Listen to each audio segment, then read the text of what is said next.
cover something right out of the gate because I always tend to forget this. Nurse Casey always gets upset with me, and then I have to hear from her afterwards. We have some new merch items. I want to get this out of the way up front because these are some requested items. Let me see if I can find a couple of them here. These are all available on realbaronpodcast.com. I don't remember what she said. Oh, this new Grow Max line. Check this out. Doesn't that look good? I think that looks great. So that is new. That is new. And there was something. Oh, it's also a sweatshirt. How about that? How about that? We got a My B lineup of merch. And then I think there was some other stuff that made it onto some different, onto some ladies' tees, ladies' tanks, and stuff like that. So go check it out if you are interested at all in the merch lineup at realbaronpodcast.com. So that's number one. Number two, we did a mention last Thursday of the GoFundMe for our friend who passed away last week. It was at 51,000 or 49,000, I think, when I put the notice to the show, like 51,000 by the time we went live. It's currently sitting at $278,000. You guys came through in a big way. I remember saying, before we put the show up, I was like, man, I bet we could raise $5,000 or $10,000 really quickly. That would be a massive lift of the burden on that family. $5,000 or $10,000, that's a lot of money. Holy mackerel, guys, you blew the doors off of this. $278,000, almost 6,000 individuals donated to the fund, and his beautiful has sent me a thank you, and I will read it to you. I asked her if I could read it. She does not mind. Let me read this to you. This was gorgeous. I keep searching for the words to express my gratitude, but nothing feels sufficient. All I keep thinking about is how this gives me the greatest gift. Time. Time is precious. It becomes deeply personal when you lose someone you love. This morning, my oldest was processing his emotions and said, quote, I would sacrifice anything for time, more time, even just 1 minute. Over the past week, I can't listen to this, I'm gonna fucking cry. If your next opening statement, he was shot in the head at Terry for Ronald Reagan. That was all the way back in the background. There is something we're going to cover tonight that I could not figure out why it was happening. And then I was reminded of the Brady Doctrine. The Brady Doctrine. So this is going to be a little Law School 101 for you lawyers. It's going to be a little, maybe above Law School 101 for those of you who have no legal background. I did my best in this opening to break it down as simply as I could and clear up a major source of confusion. So, with your permission, ladies and gentlemen, I will give you just a little legal insight, I think, into one of the things taking place as we speak right now in the case against Tyler Robinson in the investigation. Is it working? Charlie Kirk. So, without further ado, this is your opening statement. Dude, I'm not doing this in my bedroom right now. James Brady was an American journalist. This is crazy. I'm so happy right now, who served man. as the White House press secretary for Ronald Reagan. That was all the way back in 1981. January 1981 is when he started. Just 69 days later, March 30th, 1981, John Hinckley Jr., allegedly. I mean, I think John Hinckley Jr. played a role. I just don't think he played the whole role. Anyway, that's another opening I've done in the past. Attempted to assassinate I really wish I had President Reagan outside the Washington Hilton Hotel there in Washington, D.C., and in the ensuing gunfire. James Brady was shot in the head at very close range. He miraculously and thankfully survived. He had emergency surgery, he had months of hospitalization, and he suffered permanent disabilities. He has partial paralysis on the left side. He had speech difficulties, cognitive impairments, and he never returned to full-time work. But James Brady and his wife Why is it hanging? Like, what is it snagging on? Stricter gun control advocates, leading advocates. It's admittedly an odd position for a former Reagan appointee, but in 1981, the world was a whole different place. Together, I don't understand. James Brady and his wife helped drive the Back there. and gun violence prevention. This was the Brady Plan. It was signed into law by Bill Clinton. It created a national instant background check system for firearm purchases. It had them from a licensed firearm dealer.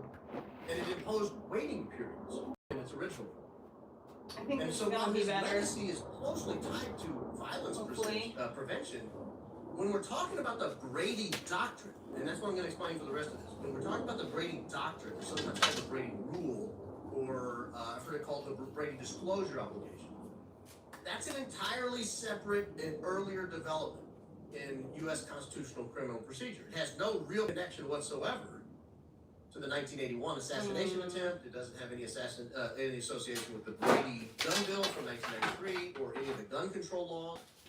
It stems instead from a 1963 Supreme Court decision. There's a totally different man named John Brady. 1958. Hold on a minute. John Leo Brady and a guy named Charles Boblet were convicted in separate Maryland trials, both of first-degree murder of a guy named William Brooks. The murder took place during a robbery. Brady was participating in the robbery, but he consistently claimed he did not kill the guy. That the Boblet was the actual killer. Something thicker right before the trial, Brady's lawyers asked to examine all the statements that Boblet gave. We'll think about that later. Do you have any statements in your possession from Boblet? And the prosecution turned over a bunch of statements, but they deliberately withheld a single statement, one from July 9th, 1958, in which Boblet confessed to committing the homicide all by himself. Well, because the jury was not able to see this, because the defense didn't know about it, Brady was convicted, and he was also sentenced to death. After his conviction was affirmed on appeal, the withheld confession surfaced. The Maryland Court of Appeals then granted a new trial, limited solely to the issue of punishment. The U.S. Supreme Court affirmed that result, but they used the case to announce a new broad constitutional rule. Oh, there's That's the bottom what we of the refer scissors. to as the Brady Rule. And Justice William Douglas I need to use this and then I can put it away. He said, the suppression by the prosecution of evidence favorable to an accused who's requested it violates due process if the evidence is material to either guilt or punishment, irrespective of good faith or bad faith of the prosecution. In other words, if the prosecution has evidence, and that evidence would be material to either the guilt or innocence, then they have to turn it over. Particularly if it goes towards exculpation, meaning it tends to prove the guy didn't do the crime. This was the Brady Doctrine. Prosecutors now have a constitutional duty under the due process clause of the 14th Amendment. They have to disclose material evidence favorable to the defense. And the rule was not in isolation. There were other earlier due process cases about prosecutorial misconduct. The kind of the overriding one that everyone was using at the time was Mooney versus Holohan from all the way back in 1935. And that prohibited the use of knowingly perjurous testimony. In other words, if the prosecution knew a witness was lying, they could not then put the lying witness on the stand in order to convict somebody. Brady then shifted that. We don't worry about bad faith. We don't care about bad faith. We're just worried about the prejudicial effect. If anything has a prejudicial effect, we don't care whether they knew or not. And then after Brady, there were additional Supreme Court decisions that actually, I don't want to say expanded, but maybe clarified the Brady Doctrine. There was a Supreme Court case that said impeachment evidence that can undermine the credibility of a government witness, also is Brady material. So we could talk about that in the case of Tyler Robinson's case. If the government had evidence that would undermine the credibility of, let's say, Lance Twiggs, they would have to turn that over. Then there was a case that says there's a duty to disclose even without a specific defense request. Meaning, if you're sitting in possession of evidence and the defense doesn't specifically ask for it, but you know it's exculpatory, you still have to turn it over. That's a broad rule there, but it's, again, it all goes in terms of having a fair trial for the defendant. Whether the defendant knows the evidence exists or not is irrelevant. Then there was a case in 1985. It sort of unified, I guess, the materially standard and eliminated any distinction request was made. So evidence now is material, according to the Supreme Court, if there's a probability that the disclosure would have produced a different result at trial. This is not more likely than not. It's whether or not there's an undermining of confidence in the verdict based on the refusal or failure to disclose the evidence. And then finally, back in 1995, and there really hadn't been much with the Brady Doctrine since, there's a case called Kyles versus Whitley that emphasized prosecutors have a duty to learn of favorable evidence known to the entire prosecution team, including police and investigators. So withheld evidence must be evaluated collectively, not item by item.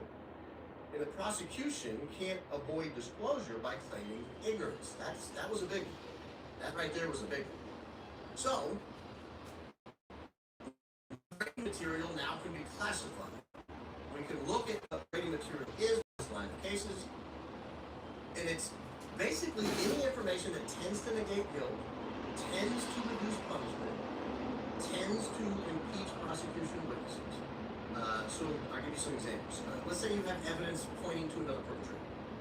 I'll give you a good example from the Tyler Robinson case. We have radio transmissions from the police officers stating that there's a guy in all black hair running from one of the rooms. Well, Tyler Robinson doesn't have it. They had that in their possession, and they didn't turn it over to the defense.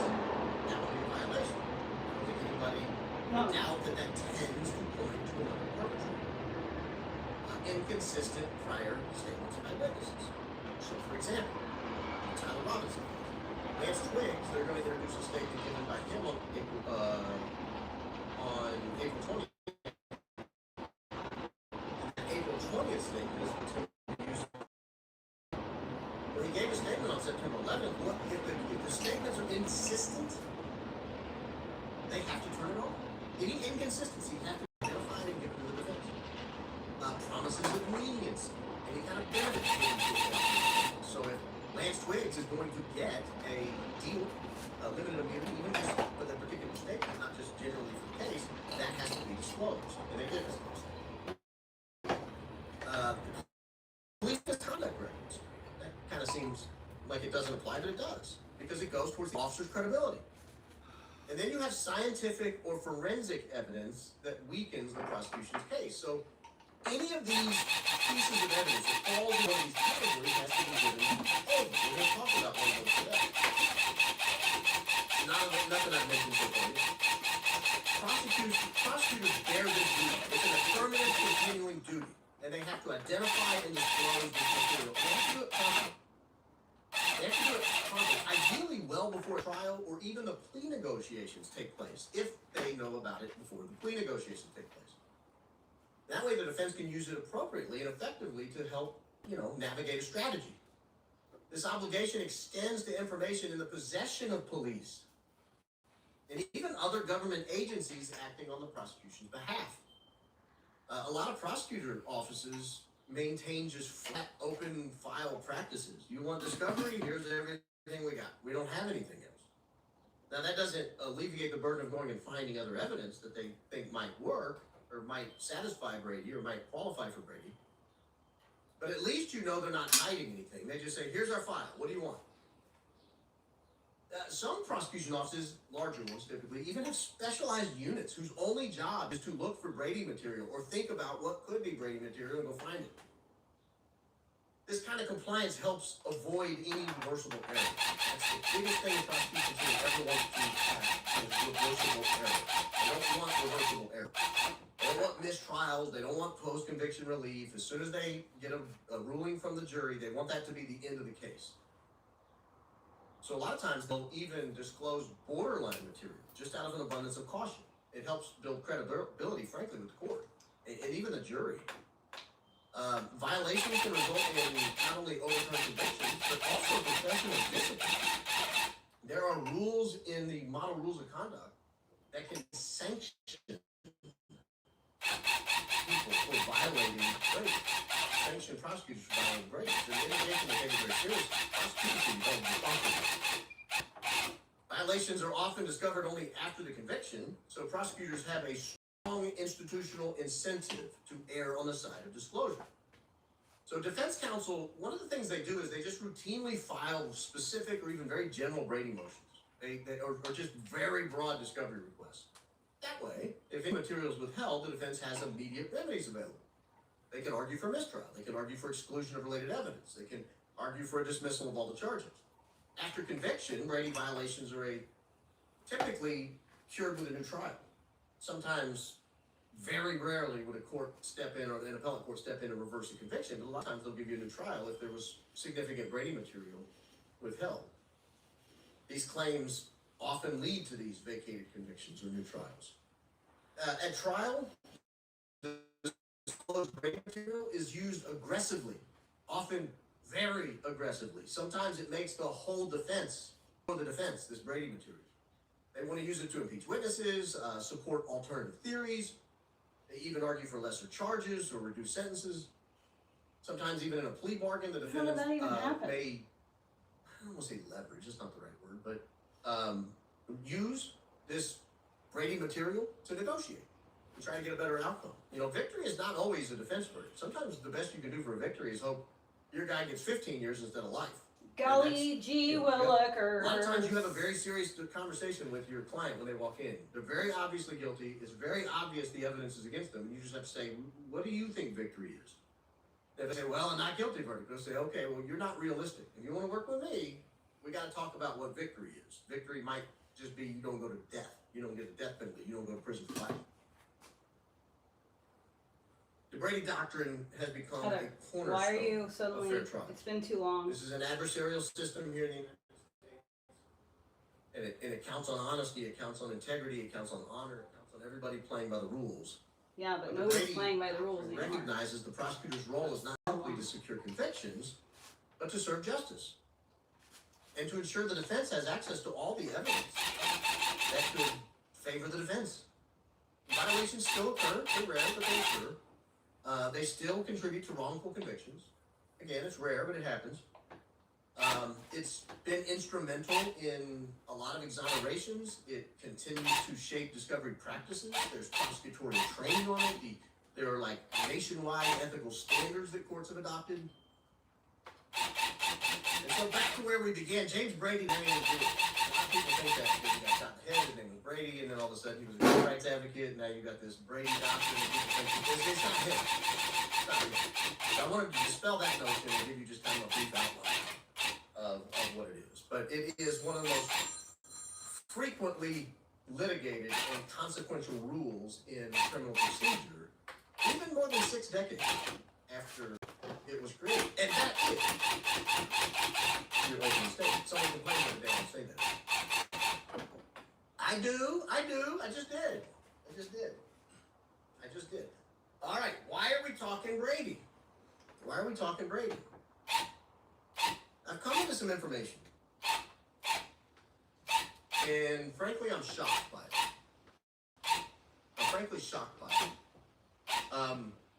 I have learned about some statements made by a top TPUSA attorney. I'm going to go through some of them now. I'm not going to go through everything that I've heard you said, but I'm going to go through some of it tonight. I believe it's factual. I believe everything I heard was in fact uttered by this TPUSA executive. Later, maybe I can explain why I believe that, but I do believe everything I've heard is accurate. I don't believe anything we say tonight will be a misrepresentation of what the top TPUSA executive said.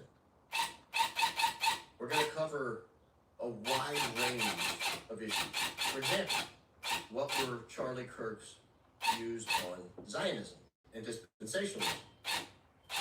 I feel like I have insight into that now. What about the camera footage? We talked a lot about the camera footage that there were like 4 or 5 TPUSA cameras surrounding Charlie basically from 360 degrees. We'll talk about it. Where is that footage? Who has access to it? Who has seen it? I think I know. I knew at the time we stated it. What is TPUSA as an organization?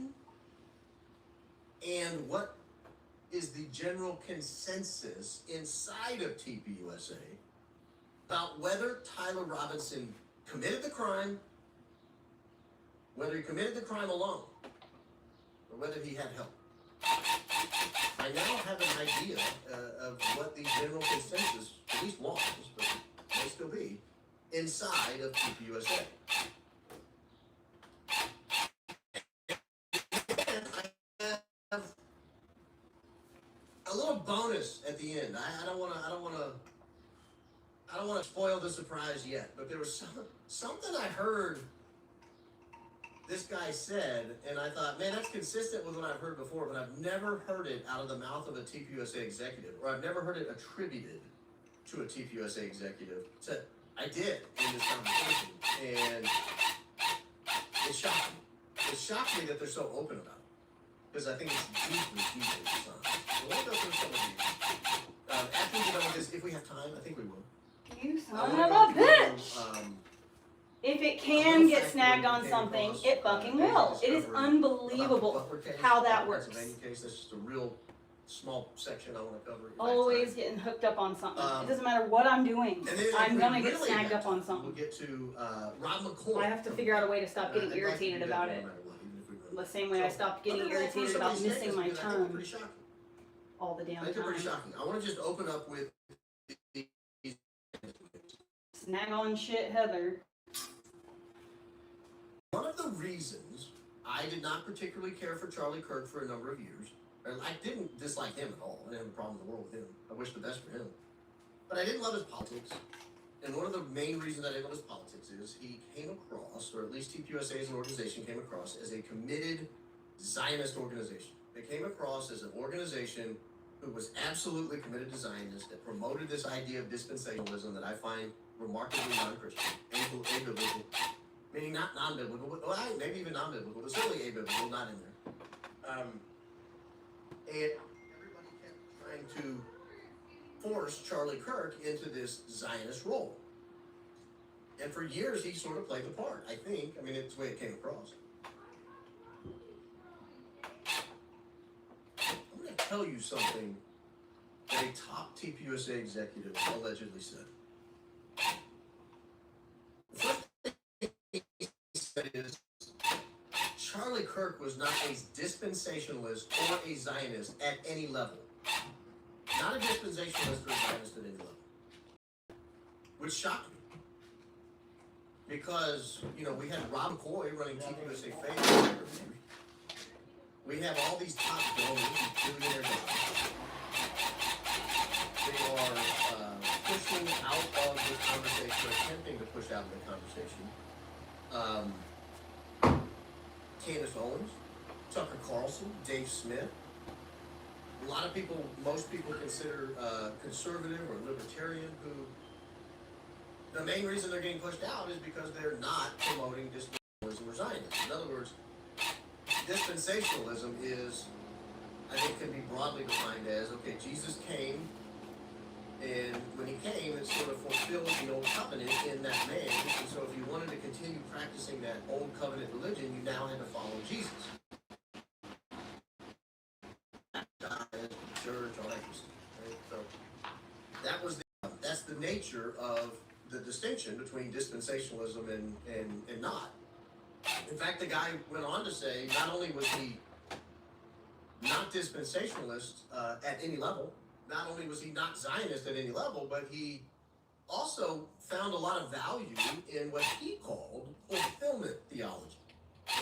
That's what I call, or actually I think he called it replacement theology. I would call it fulfillment theology. So this is this idea that Jesus fulfilled the old covenant. So the old covenant goes away. That's why they knocked the temple down in AD 70. God says, okay, we're done.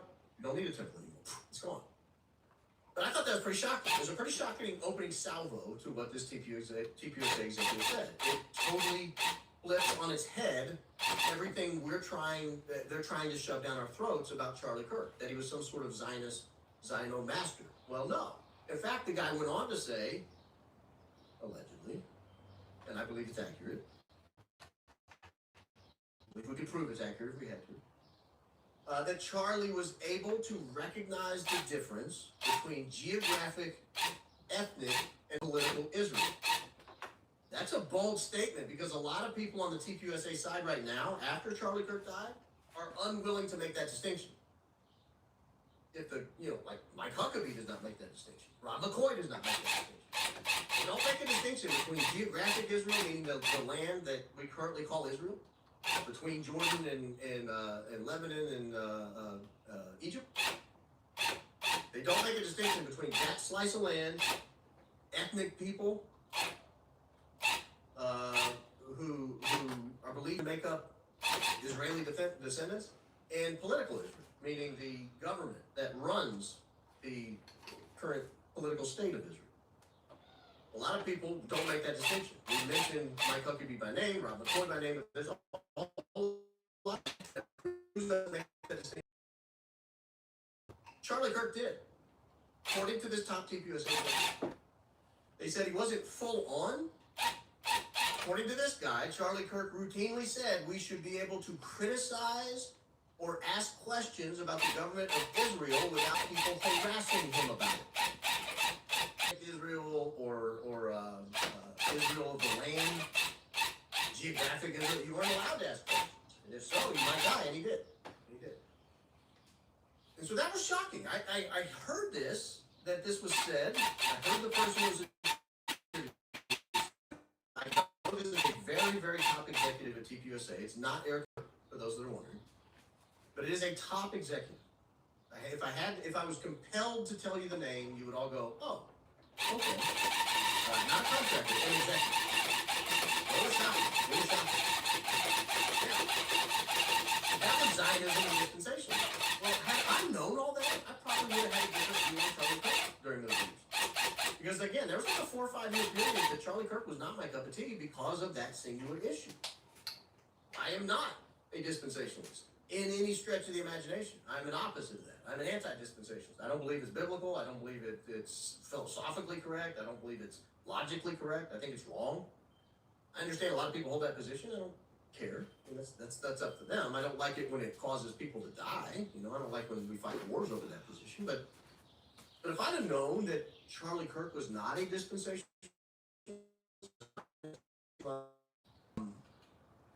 found replacement theology people interesting, I might have thought differently about it. And I will say this, knowing that this conversation allegedly happened, I believe it did.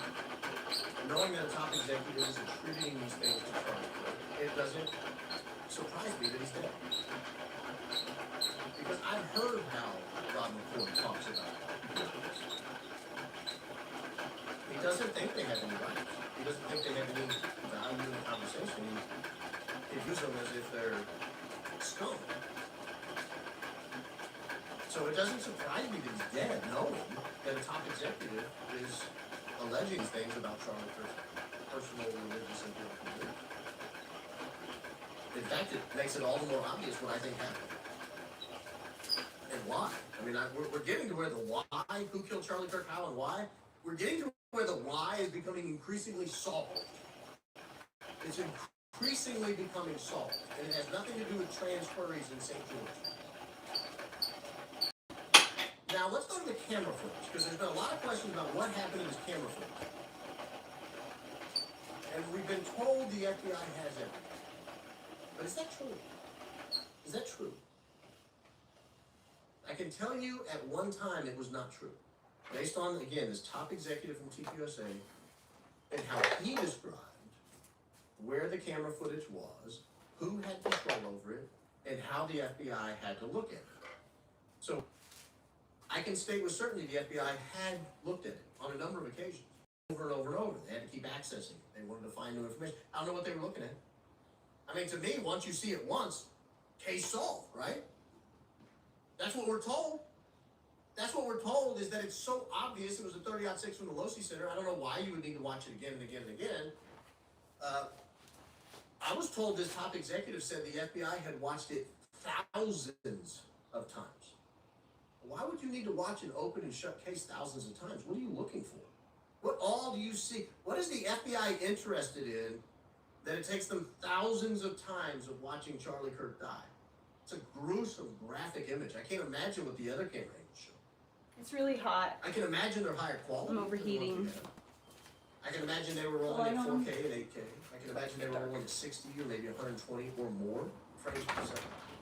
So while we see something happen under the shirt that Going causes inside the house. It's the shirt to do this and pop right down, and there's some blur associated with it, and we can't really tell what the whole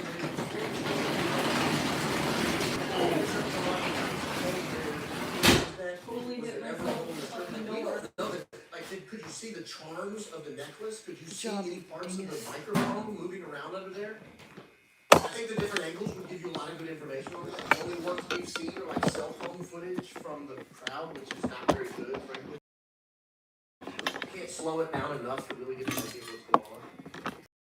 And then we had what Candace released from behind, which looked like it had been flipped up and had been struck through, not by her. A lot of people blame her for that, but by her. I saw the original one, what she was seeing.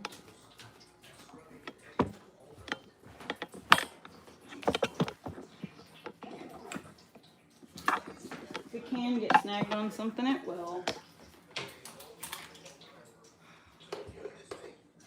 Well, hello, good boy. You ate all your food and you didn't throw up?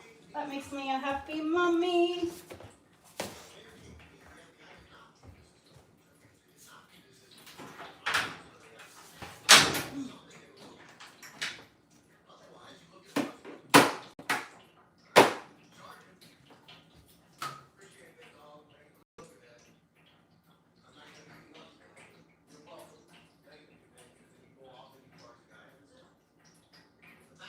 Keep going back to TPUSA time and time again. You have to keep watching this thing from different angles, thousands of times.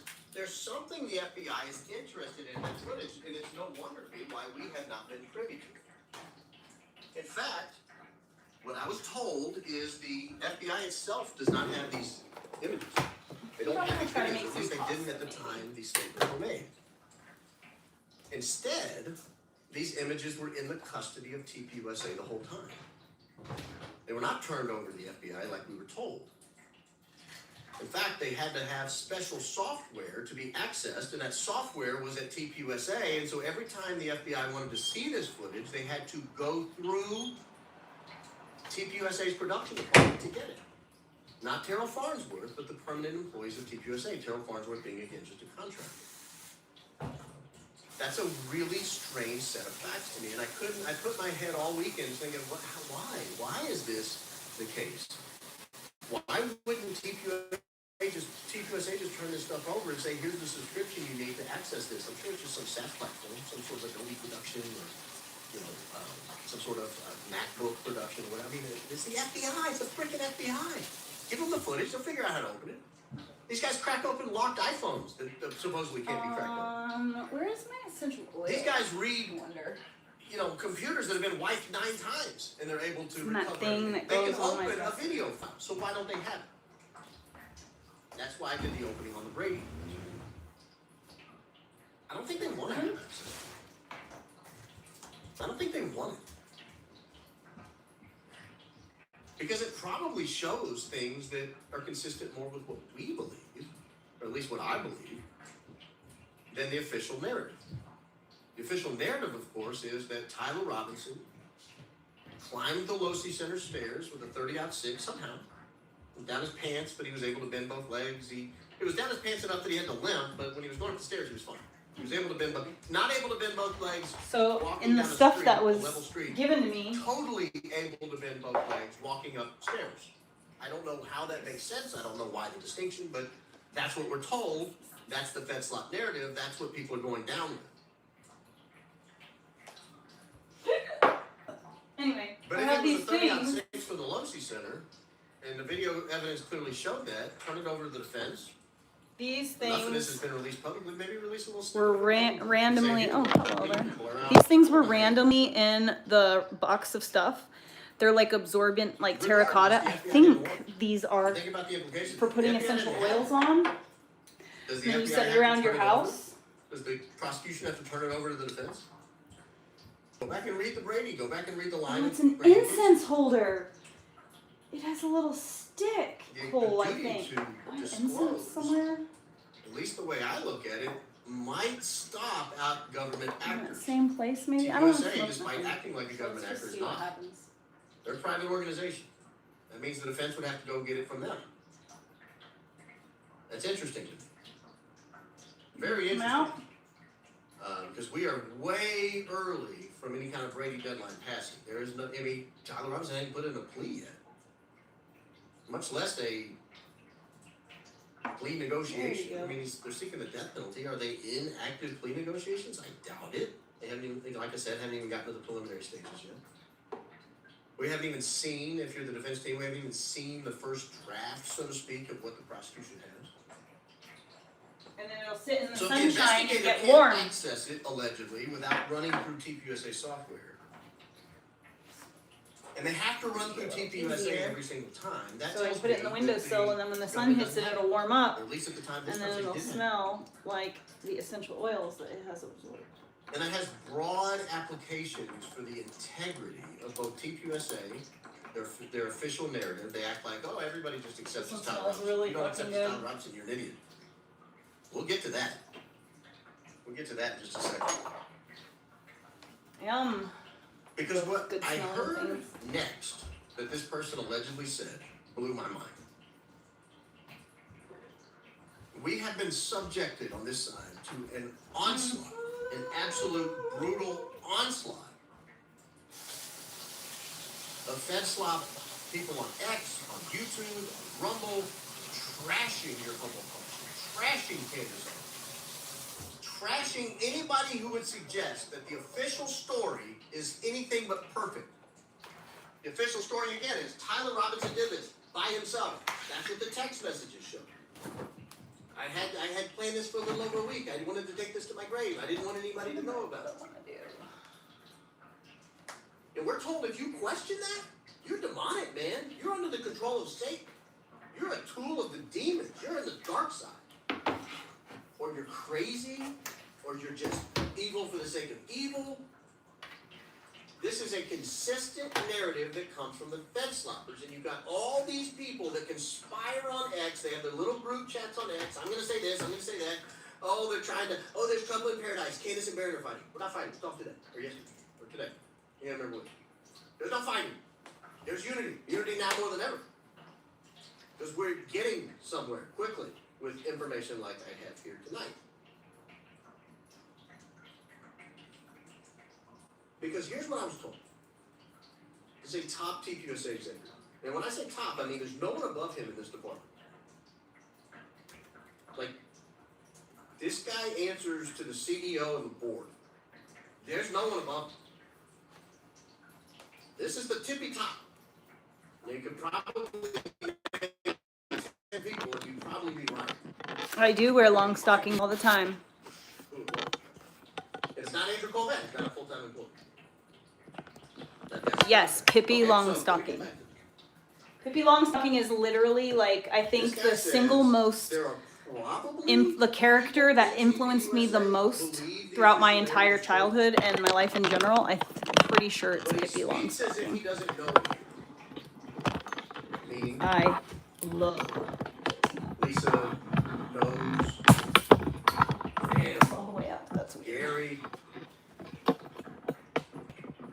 I don't know. All these hacks out there just trying to act like Tyler Robinson did it alone, and that's the only possible theory. And anybody who questions it, anybody who questions the veracity, Nope, probably not. The TPUSA. It's not a safe base for anyone, myself included. So if you need padded room, you might want to go somewhere else. People at TPUSA don't believe that. There might be some like low-level accounting 2-person in some other building that believes it, but most people don't believe that at TPUSA. That's according to this top executive. There are probably people in TPUSA who think the official narrative is true. And then he breaks down by class other options.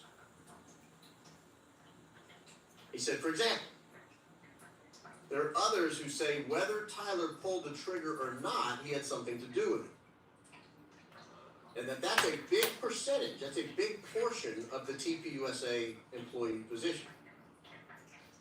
Whether Tyler Robinson pulled the trigger or not, he had something to do with it. Well, you know what? That's my position.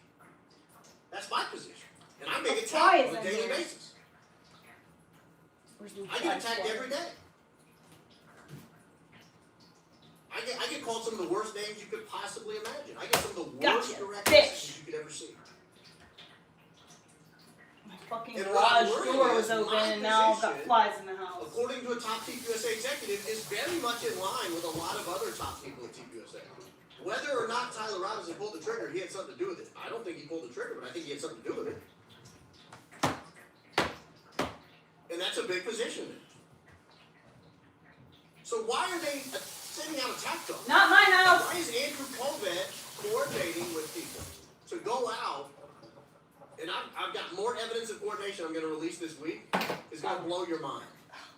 The level of coordination that I can now prove from TPUSA, from TPUSA contractors, from TPUSA employees, with other people that are sent out specifically to destroy people on the outside. I need to find a container to start sourdough in. Top TPUSA executive. I need to watch a said that video. a big position.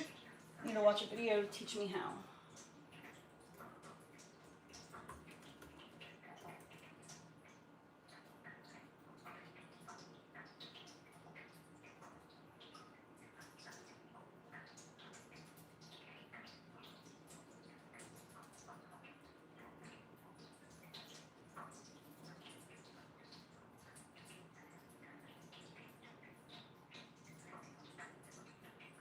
Okay, I can use a glass jar like that. That's cool.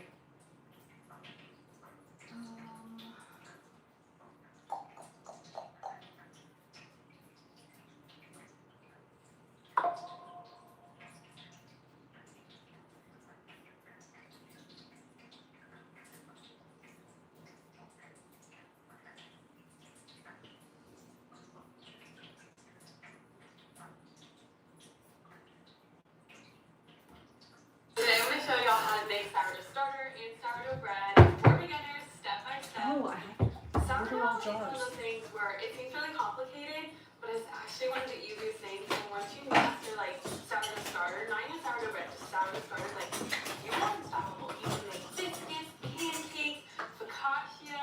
Focaccia is one of the easiest breads. Honestly, that's what I want to make is like focaccia. a bread loaf, which I'm going to show you how easy a bread loaf is. You can, like, I'll be making focaccia later. You can make like baklava focaccia, s'mores focaccia. What do I need? I need my lemon scale. blueberry focaccia, cinnamon roll focaccia. All the recipes are on my blog, by the way. I don't know what English muffins, like literally the possibilities are endless. So let's just go ahead and get into it. First things first, we need to make some sourdough starter. Sourdough starter, for those that don't know, is this live culture of bacteria. It's good bacteria that is created by fermenting flour and water. So those are the only two ingredients you need. And it's basically a natural leaven. It basically helps your bread rise naturally without using like commercial yeast, which is still not bad. And it's great when you're in a pinch. But you're going to start off with a glass jar. I handed it to a glass jar. This one is, I think, 800 milliliters big. You can use one smaller. This is like a recycling jar. So you can thrift jars, you can recycle them, you might really buy them. Pickles at the grocery store. So wash it out, make sure it's not like pickles. We're going to put our glass jar on our scale, and we're going to hit the tar button to cancel it out so that it zeroes out. You're always going to want to use equal parts water, equal parts flour, and equal parts sourdough starter.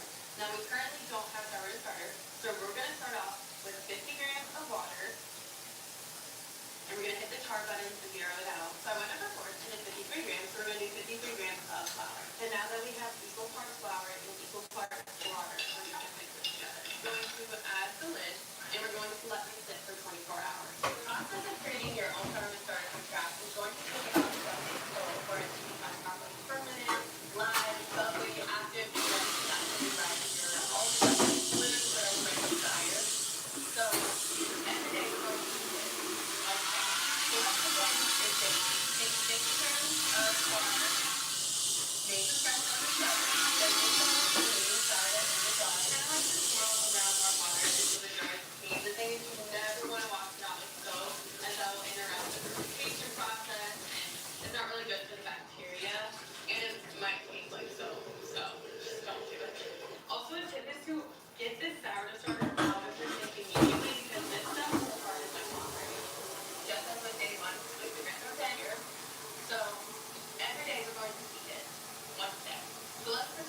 is day 2. Take 50 grams of our made from scratch sourdough starter, then discard the remaining sourdough in the jar. I like to swirl around our water until it dries clean. The thing is, you never want to wash it out with soap, and that will interrupt the fermentation process, and it's not really good for the bacteria, and it might taste like soap, so just don't do it. Also, it's good to get this sourdough starter out of your sink immediately, because this stuff will harden them off. Just as with day 1, we're going to add equal grams of water, so we did 52. Same ratio for flour, so we're going to do 52. Basically, you always want that flour fully absorbed when you're mixing. We're just going to add it back into your rinse jar. You're going to repeat that process for 7 days total, and you got to feed it every day, every 24 hours, because it is now a living organism. Maybe not breathing, but living. It's a living organism. So you're going to feed it the exact ratio of sourdough starter, flour, and water. So if you decide to keep 50 grams or even 100 grams of sourdough starter, you're going to do 100 grams of sourdough starter, 100 grams of flour, 100 grams of water. Capiche? Tomato? I don't really know catchphrases that well. But if you want to save yourself some time, you could also just always ask your friends for a bit of their.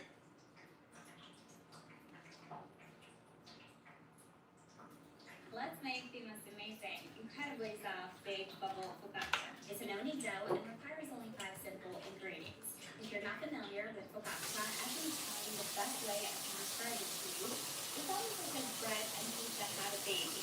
You'll be blown away by how delicious this is and by how easy it is to make. If it's not italiano di seguono, questa è una focaccia So a large bowl, add warm water, salt, olive oil, and yeast. You want to give these ingredients a good whisk. We want to dissolve the salt thoroughly in the water.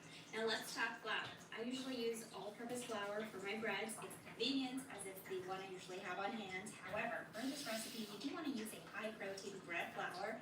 You want to aim for a flour that has at least 12% protein content. This type of flour will give lots of structure to your dough and allows the dough to support vapor bubbles as it cooks and bakes. If you want to take this a step further, you can decide how finely ground you want your flour to be.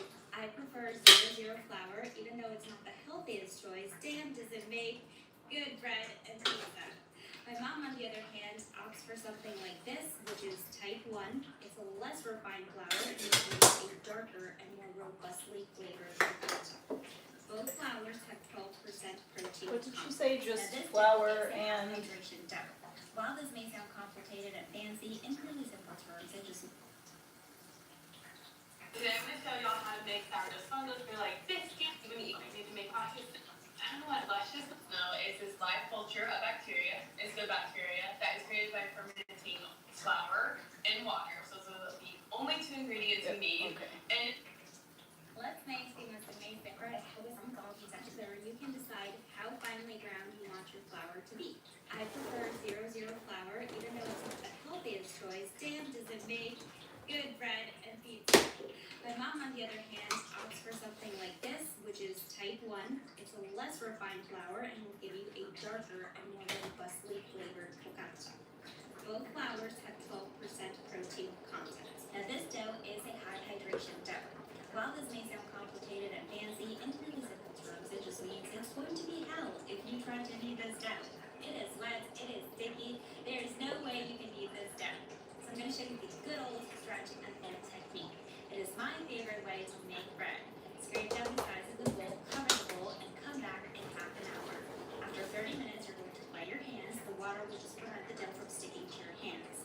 You're going to perform your first series of stretch and folds. We're going to do 4 series in total. Take one side of the dough, lift and stretch, and fold the dough, bringing it to the opposite side of the bowl. Rotate the bowl 1/4 this process. This method helps the dough start to develop bubbles and eventually almost there. form those amazing bubbles that are so characteristic of focaccia. You want to do 4 folds per session, cover the bowl again, and come back in 30 minutes and do the next series of stretch and folds. Now I know some people may think this is time consuming, but it's only 5 minutes of hands-on time. The rest of the time, the dough's just hanging out. As you continue to perform the stretch and folds, you'll notice the texture of the dough will gradually change from very loose to well-formed, but soft dough. Again, you want to do about 4 folds per series, maybe 5. She'll tell you when it's enough. The dough will start to pull back and not stretch anymore. At that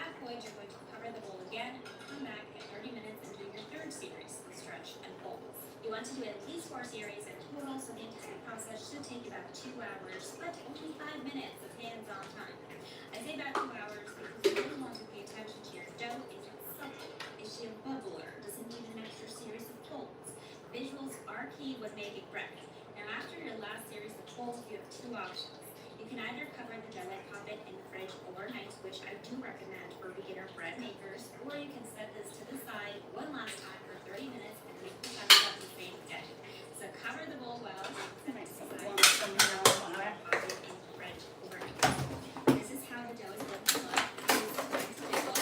Every time I make the feta, I am so tempted to pop those bubbles, not pop the bubbles. And you're going to gently use the tray with about 3 tablespoons of olive oil. I know this may seem like a lot of olive oil, but I'm telling you that to needs it. If you're going to make the feta, you gotta do it the right way. If your tray is not non-stick, you might want to have parchment paper, or the feta will stick to your tray. Regardless if you have parchment paper or not, you will still have to add that amount of olive oil. Feta craves olive oil. You're going to be doing on series of folds, this time being extra gentle. We want to maintain as many air bubbles as we can. Put the dough into this pan, drizzle some olive oil on top, and you're going to hate me for saying this, but yes, this does need to rise again for about 1 hour. Focaccia making is an art, but I promise you it is worth the wait. Drizzle the dough with more olive oil, yes again. Roll your hands as well and start to dip. You first want to dimple, so dimple, dimple, dimple, and then you want to jiggle, jiggle, jiggle. I can this, when I was little, this was my job right here. I was the dimple maker. It is so much fun. You can add whatever toppings you like. I'm adding olives and rosemary today. You want to oil the toppings or they'll burn. And at this point, preheat the oven to 400 degrees Fahrenheit or 200 degrees Celsius. Ideally, I need a big bowl. I don't have a big bowl. but if you do, you can switch on the fan. Bake focaccia for about 20 to 22 minutes. As soon as this comes out of the oven, Damn it, I don't have a put big it out of the bowl. pan and allow it to cool for at least 10 minutes before slicing into it. The crust will be crunchy and the inside will be the softest and most delicious bacon. I guess I should be wearing this anyway, huh? It's extremely dangerous. I could eat this entire thing in one sitting. No joke. I've done that many times before. Now allow me to show you how to make one of the best mouth-watering focaccia sandwiches you'll ever have. Split that baby in half, take out the crust with prosciutto, and add fresh mozzarella for That's it. Oh, Don't need any condiments. When you have good quality ingredients, don't What need flour any you condiments use? whatsoever. Salt and fluffy focaccia, prosciutto, mozzarella. A lot of times when I find myself, both flours have 12% protein content. Now this dough is a high hydration dough. Okay, if you could get your ass off the screen so I could see, that would be great. Thank you. Both flours have Okay. 4 cups of flour, you fucking asshole. 12% protein Her content. text Now is. this dough is a high hydration dough.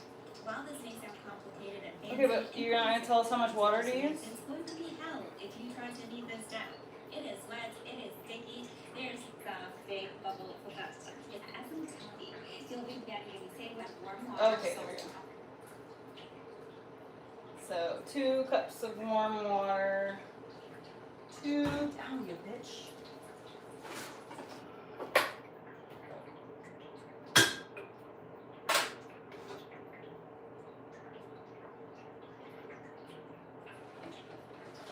Yeah, knew that was coming.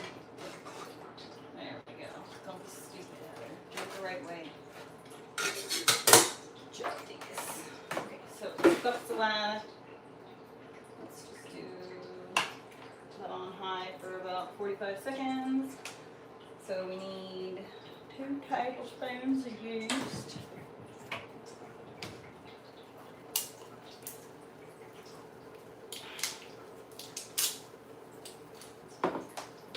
Temperature now. Yeah, you know what? That's like actually perfect right now. Okay. Let that cool down and I'll put it back. Okay, so 2 tablespoons of yeast.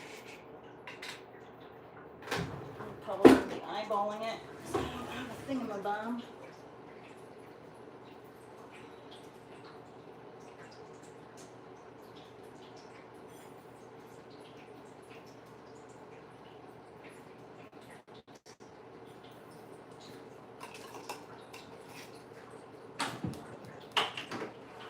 tablespoons yeast, 1 tablespoon extra virgin olive oil.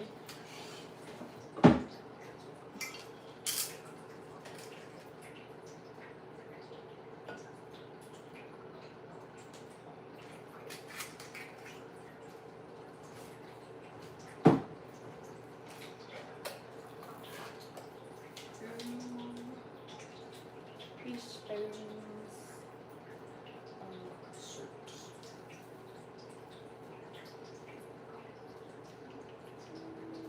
I think I put too much yeast. I think I read tablespoon and I meant to read teaspoon, but whatever.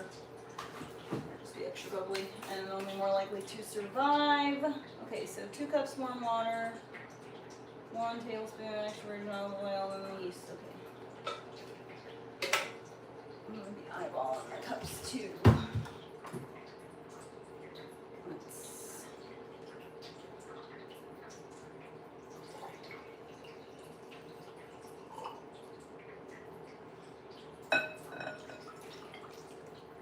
Do.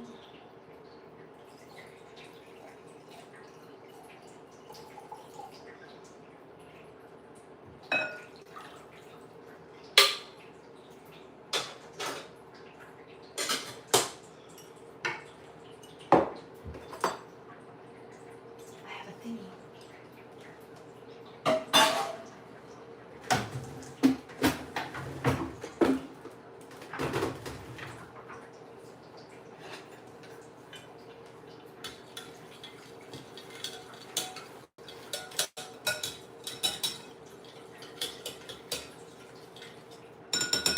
Okay. Olive oil and yeast.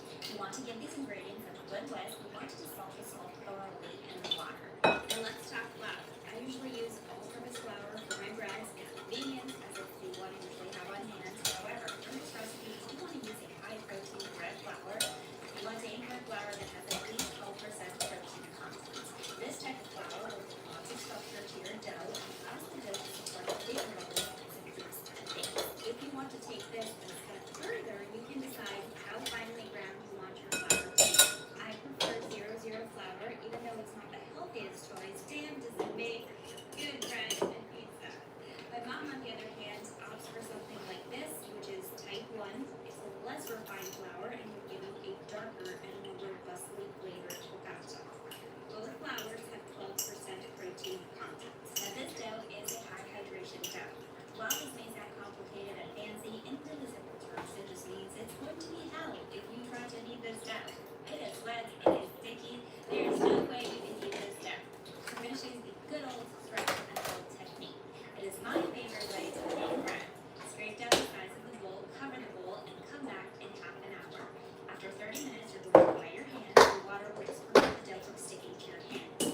You're going to perform your first series of stretch and folds. We're going to do 4 series in total. Take one side of the dough, lift and stretch, and fold the dough, bringing it to the opposite side of the bowl. Rotate the bowl 1/4 and repeat this process. This method helps the dough start to develop dough that is content. So good bread and wheat is a less refined flour. Ours have 12% protein. Just mix them.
Looks awfully wet.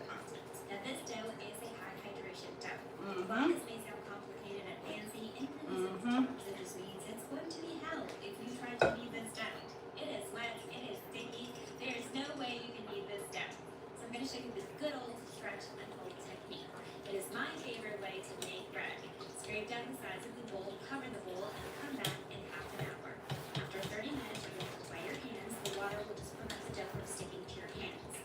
going to perform the first series of stretch and folds. We're going to do 4 series in total. Take one side of the dough, lift and stretch and fold the dough, bringing it to the opposite side of the bowl. Rotate the mold 1/4 and repeat this process. This method helps the dough start to develop gluten and eventually start to form those amazing bubbles that are so characteristic of focaccia. You want to do 4 folds per section. Heather, good job. Cover the bowl again and come back. Doing all the things I know better than to do. Stretch and folds. Now I know some people may think this is time consuming, but it's only 5 minutes of hands-on time. The rest of the time, just hang again. As you continue to perform the stretch and folds, you'll notice the texture of the dough will gradually change. Well formed, but soft. Again, you want to do about 4 folds per series, maybe 5. She'll tell you when it's enough. The dough will start to pull back and not stretch anymore. At that point, you will cover the dough again, come back at 30 minutes and do your 3rd series, stretch and folds. You want to do at least 4 series in total, so that your process should take about 2 hours, but only 5 minutes. Just take about 2 hours, a little more. Doesn't need an extra series of folds. Visuals are key when making bread. Now after your last series of folds, you have 2 options. You can either cover the dough and pop it in the fridge overnight, which I do recommend for beginner bread makers, or you can set this to the side one last time for 30 minutes and make focaccia the same day. So cover the bowl well and set it to the side for half an hour or pop it in the fridge overnight. This is how the dough is going to look. It is going to jiggle. Every time I make focaccia, I am so tempted to pop those bubbles. Do not pop the bubbles. I know yours. You're going to generously grease the tray with about 3 tablespoons of olive oil. I know this may seem like lots of olive oil, but I'm telling you focaccia needs sense. If you're gonna make focaccia, you gotta do it the right way. If your tray is not non-stick, you might want to add parchment paper, or you can have the will stick to your tray. Regardless of how you make it or not, you will still have to add that amount of olive oil. Now we're cooking with heat. Craves olive oil. You're going to do one last series of folds, this time being extra gentle. We want to maintain as many air bubbles as we can. Put the dough, grease pan, drizzle some olive oil on top, and you're going to hate me for saying this, but yes, this does need to rise again for about 1 hour. Focaccia making is an art, but I promise you, it is worth the wait. Drizzle the dough with more olive oil, yes again. Wait, how long do I leave that for? Big on bits and do your 3 simple 5 series. Those first set bubbles that are so characteristic of this, you're going to write that with the in really simple terms. It just means it's going to be hell if you try to leave this down. It is wet, it is sticky, there is no way you can leave this down. So finishing with the good old stretch and fold technique. It is my favorite way to make bread. Straight down the sides of the bowl, cover the bowl, Half an hour. 30 minutes, you're going to dry your hands, the water will just run. Okay.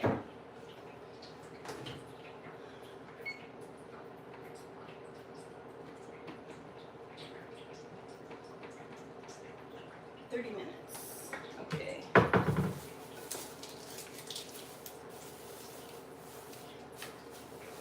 Let's put it to the side.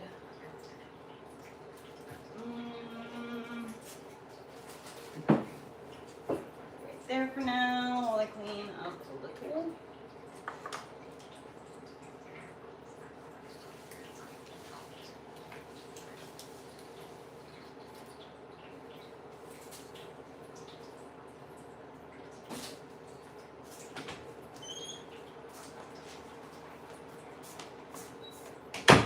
Okay, now regular bread. I could make pizza dough. I should do that with the focaccia, but I'm probably gonna get impatient with that. So let's. I don't have another bowl. I'm gonna end up cooking the focaccia in this bad boy. Get out of there.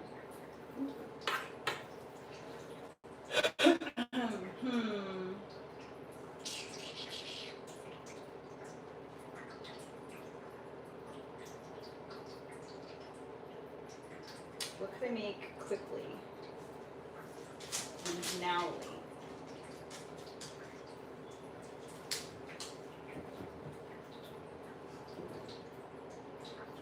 Make like crepes maybe?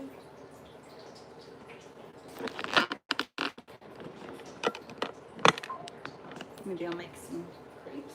I don't really feel like going with all that. Ah, I know what I'll do. I'll eat some bread that I bought. While we wait for the pickle.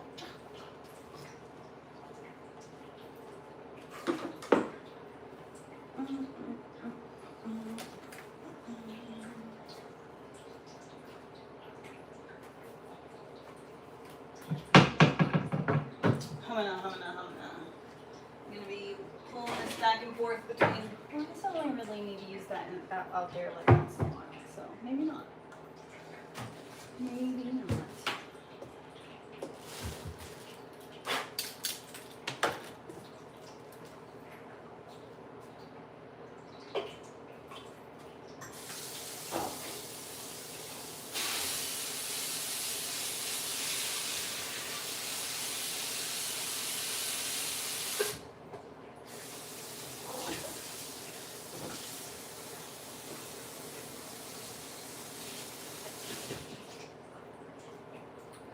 Damn, I really. Ooh, I do have some soup. I could make dumplings. I've got pancake mix, so I could just use pancake mix as for dumplings, and then I could have this chicken soup that isn't normally that good, but if I like just cook some dumplings in it, I bet that would be fucking fire. Sold.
No.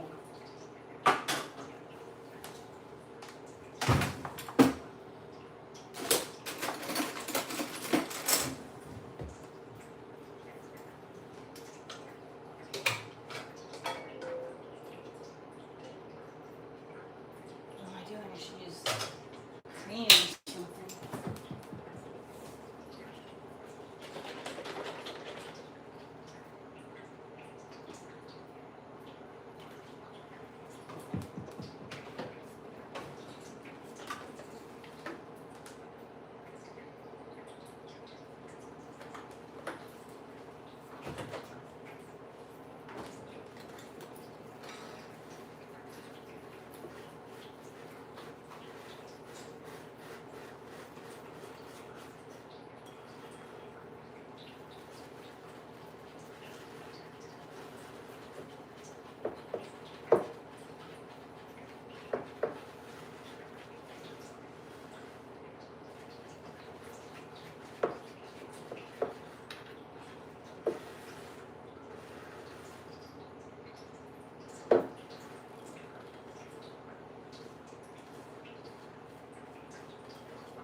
I don't know why I didn't use the spatula to begin with, wasting the fork. Dum dum dum dum dum.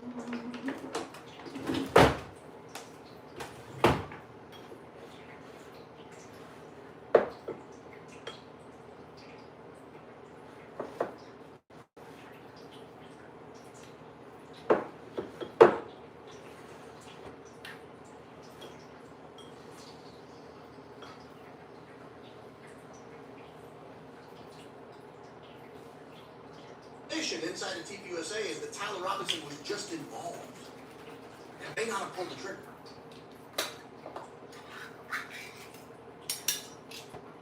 He went on to say that the general consensus inside of TPUSA is that there were other people in the know, and maybe more people acting to support the crime. In other words, Tyler played a role, but there were other people involved. Now, who those people were wasn't said. Whether they were Antifa, whether they were members of the furry community, whether they were people like George Zen, whether they were contractors, employees, government actors, intelligence, overseas, that wasn't said. That wasn't stated. So I don't want to put words in Making my mouth, a we're not soup, dumpling soup. But the general consensus It's not an inside of apartment, TPUSA it's a is house. that there were other people involved. That's my position. That's my position. So why am I being attacked? Why is Candace being attacked? I'm pretty sure that's her position too. I'm pretty sure that's the position of the majority of our audience, is that Tyler Robinson had something to do with it. I believe he was there. I believe he went back that night. May or may not have gone to a steakhouse in Penguich. May or may not have slipped over to the Dairy Queen to pick up a Blizzard and some tendies. But he was at least there. I believe so. Maybe it turned out he wasn't, but I think he was. Oh wait, I gotta go back to that. Whether or not he was texting, whether or not he was carrying a weapon, whether or not he was climbing on buildings, whether or not he was running across buildings, whether or not he was jumping off buildings, whether or not he was pulling triggers, I can't state with certainty. But I do think he was there. And I think he was involved in some capacity. I think his family believed he was involved in some capacity. I don't think they think he did it. But my position is similar to the TPUSA position, the general consensus. The general consensus, that was the word that was used, the phrase that was used. The general consensus inside of TPUSA. Oh, and by the way, I dare you guys to do that. I challenge you Fed slop narrative pushers. I challenge TPUSA. I challenge Blake Sneff. I challenge Andrew Colvin. I challenge Tyler Boyer to deny this. I challenge you. It will backfire if you do. You will look very bad. Very bad.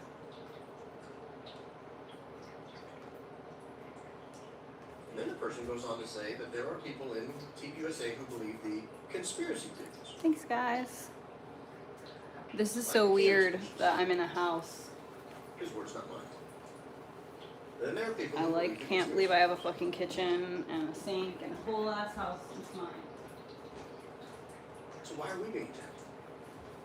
I cannot freaking believe it. Why is TPUSA not being attacked? Because this is so shocking to me that this is the position inside of TPUSA. That it is well known in TPUSA that Charlie was not a Zionist at any level. He was not a dispensationalist at any level. That he understood the difference between geographic, ethnic, and political Israel, but if I say it, I run the risk of getting throttled on YouTube, I run the risk of getting kicked off of X, I run the risk of getting attacked by the Ziobots out there. That Charlie found replacement theology people interesting. But when Rob McCoy speaks, those people are demonic and horrible and awful. It makes it look like you guys killed him. I mean, I'm sorry, it does. It makes it look like you guys killed Charlie. If those were his true views. If this person is speaking truthfully, and I believe this person would know, I absolutely believe this person would know these issues.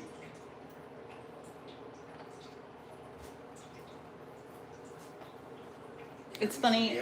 It's so funny. I don't know if you're a regular viewer or not, but the only difference between the comments today, right now, and normally is that I have on mascara. That's the only difference. Normally I'm being told how ugly I am, how gross I am, how bad my tattoos are. It's fucking hilarious. The trolls have single-handedly, like, made me all of my YouTube money. So it's just really weird that there's people in here saying the opposite. $9.99 a month to support the program because it has views consistently. No, I don't have Irish in me, and I don't want any in me either. No Irish. to learn that there are people inside of TPUSA who believe there were others involved and that Tyler Robinson may not have pulled the trigger? Yeah, and that's kind of the consensus view is that other people were involved?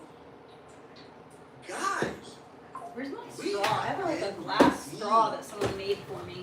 not only have we been redeemed, everything these guys say is full of bullshit. It's made out of that super hard They're stuff. liars, starting at the top. Now maybe they shield Erica from this. Maybe she doesn't know because they don't trust her. I have a hard time believing she doesn't know that. That her own employees think this way, her top executives, even some instances think this way. I have a hard time believing she doesn't know that.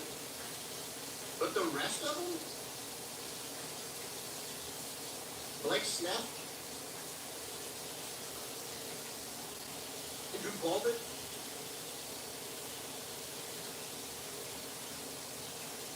Tyler Boyd,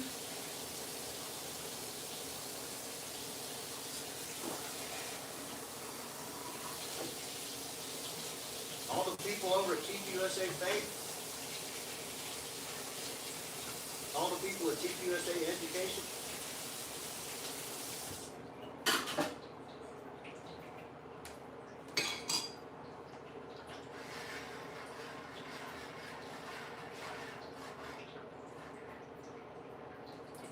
It's shocking to me. This was all very shocking to me. Please don't talk to me like that. The final thing I learned is something we all knew. I think we all suspected, but it was uttered as a statement of fact. And that is all those beautiful tweets that Charlie wrote that we all felt with. Even those of us that didn't particularly for Charlie's politics, we all followed him on so we liked his social media. What's going on, internet? I mean, guy gets fired up, right? When he about a political issue, you wanted to run through a brick wall. Well, guess what? Those weren't his thoughts.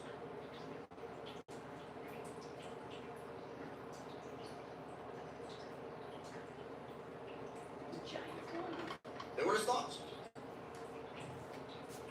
They weren't written by him. That Andrew Colvin put up all the social media posts that everyone loves.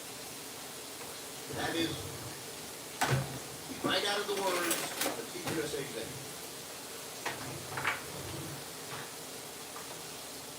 That Andrew Colvin writing a social media post that everyone loves. There's a big percentage of it. Well, ladies, gentlemen, do you think that's up when Charlie died? You think they handed the keyboard over to Erica Kirk and said, you know what? Charlie would go out and debate people off the top of his head for hours at a time. Oh, I wasn't talking to you, David. I was talking to the guy band. Charlie would go out and do battle with some of the smartest kids, the smartest college campuses in America. And also, please be respectful. Yourself. We ran his account. I am not a 20-year-old sexual being, okay? I am a wife and a mother. Never really held a job before. It was never debated anyone that we could find, period. Who answers word salad and just says weird stuff. Here you go, girl. You run your own social media account. The keyboard's yours. You have it. We're not going to put one. I know we did that for Charlie, and Charlie was more than capable of writing some tweets, but we think we'll let you have it from here.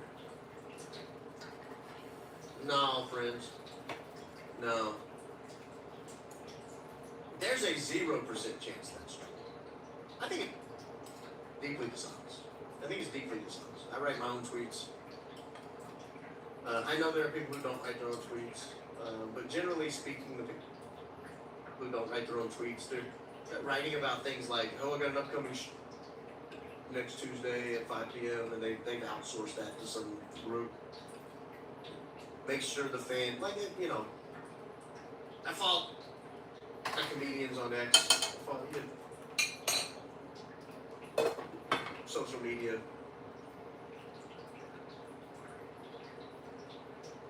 They probably don't write their own tweets. They probably don't go find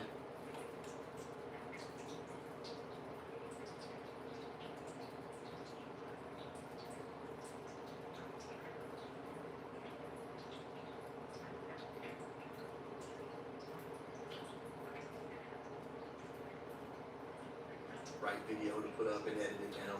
Trying to learn this oven. That's probably a T. Thank you, shattering in my pants for the flow state. I appreciate that.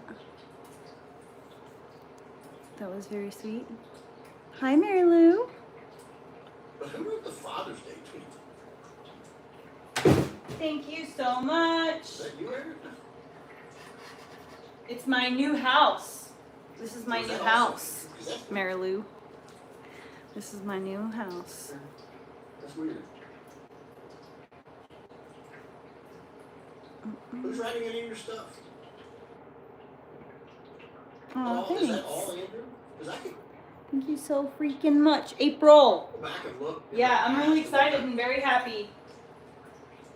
You used to write stuff before you met Trump. I am very happy. I tell you what, I have not been this happy in quite a while. I mean, granted, we're not talking about fish. Oh, it's already getting bubbles in it. Yeah, which isn't evil. That's good. That's good. We improved quite a bit. I'm making focaccia and That body has a.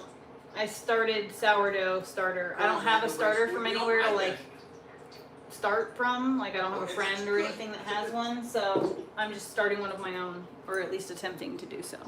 But you. No, I don't have a pet bird. I am making dumplings. Yes, I can duplicate a picture. That's exactly what I'm doing.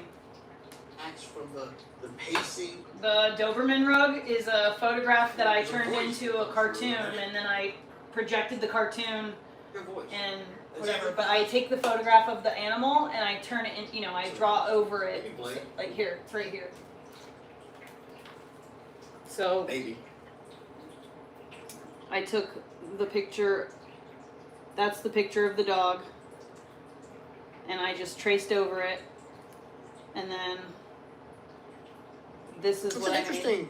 And it'll have background stuff too, but that's what I did here. It was an interesting set of facts. I kind of have accidentally fallen into pet portraits. Coming from an interesting TPUSA executive, who would know all this stuff? I like almost don't even really want the soup, I just really want the dumplings. Totally undermines everything TPUSA is doing and saying right now. That they're the biggest lying bunch of frauds I've ever. These are the lyingest, low downest, dirtiest, nastiest, rotten group of people I've ever seen. And it's no wonder their leaders dead. Why is it No doing wonder that that guy's non-stop? after There we go. Oh yes. Mm-hmm. They're just dishonest, disgusting people. I'm sorry they just are. They just are. I wish they weren't. Because they have the potential. I don't like sleeping on the floor. That's for sure. Their former leader was doing a lot. I feel like Charlie was doing a lot better. I mean, I'm not sleeping on the floor. I have a mattress, and I also have a very nice mattress pad on my bed, but still, We met a lot of these people. my mattress is on the floor, and I fucking hate it. I'm used to climbing up onto my bed. My bed's usually a loft, kind of, you know, Then high. you met these liars. So, And we know lying comes easy to what was that? We have evidence of that. We have evidence of that. That sounded like glass cracking. I know you guys have probably seen this clip. If you haven't, be happy to show you that Andrew's first instinct is to lie. He appears to be a dishonest person. Here's an I have a story like this too. Oh And I'm no. ashamed that All of my I balls are am the melting. villain in this story. Basically, it was 2 weeks before he died, and I'll never forget it. There was just some annoyance. It was, in our way, and we needed to deal with something. I can't even remember what it was, and I just remember going, hey, we could just tell them X, Y, Z. And translation, we could just, a little white lie, and it'll go away, he'll understand. I remember seeing the doc. He's typing right away. Right away.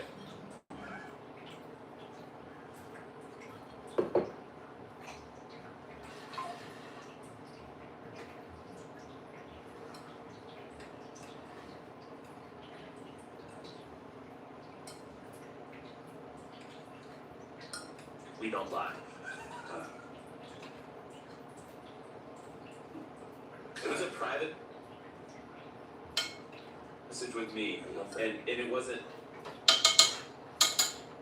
you don't lie, it's not I don't lie, it would, Andrew, Why do you keep cutting out? That's what I want to know. Why is that? Why? we here, That's the why I want to know.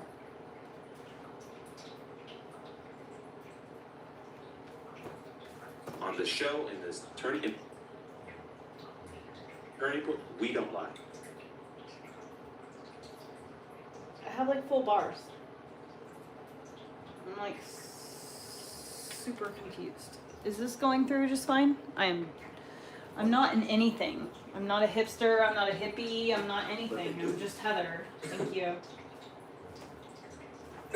That's the I scam. just happen to have dreadlocks.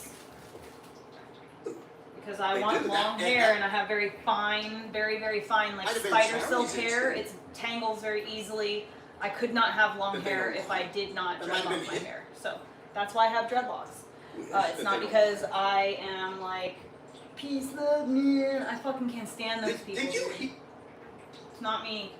By the way, I'll back it up. Did you It's hear not what me, bruh. Steph cackled?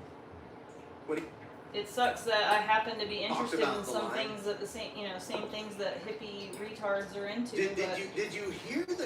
it's not me, bro. They're all these fucking hippies that are the fucking people who are like, give me the vaccine. Andrew tells You know what us I mean? They're the people who voted for Bernie and Hillary. where he Just idiots. says, So I no, want to I'm manipulate people. I don't want to be honest with them. I want to lie to them to multiply. I think I'm smarter than they are. Tall, dark, and handsome. Oh, I am. Again, not me. I'm smart enough. I can pull a fast one on them. I can shovel them a little bull butter, and they'll buy it. And while he's saying that, Blake lets out the biggest cackle, the most maniacal sounding cackle.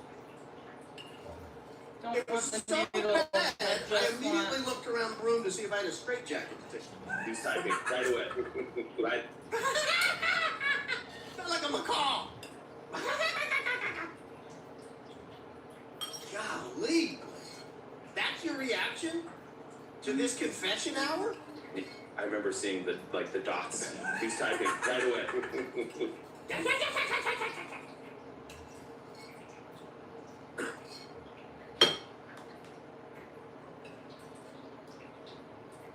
God, it's no wonder he's dead. No wonder he's dead. Absolutely no wonder. Hold on, you gotta make a question.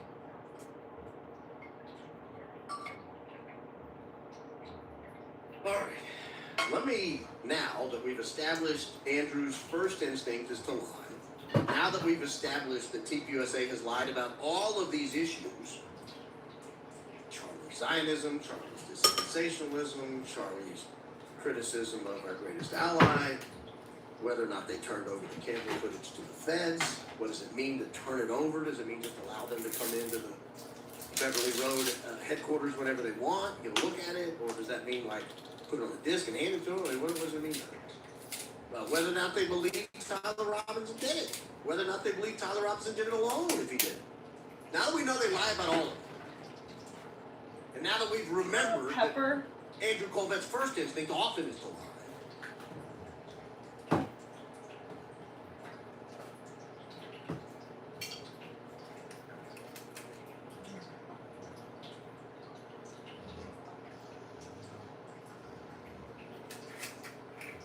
I'll give you another example of when he lied. You remember the picture he sent to Gary? Oh, she was with her kid. Promise. Swear. Here's a picture of her with it. Don't share it, Gary.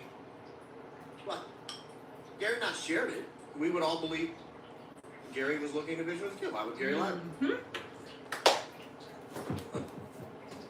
Honestly, he's Man, not I my love best his friend. I don't think he puppy. would lie.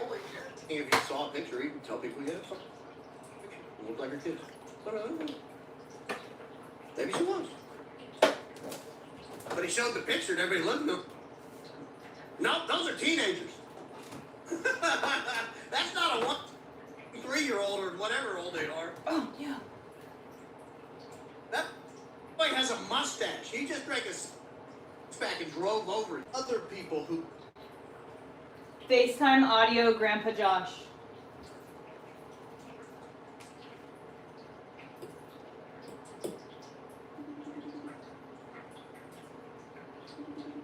Forgot I had that chicken from earlier too.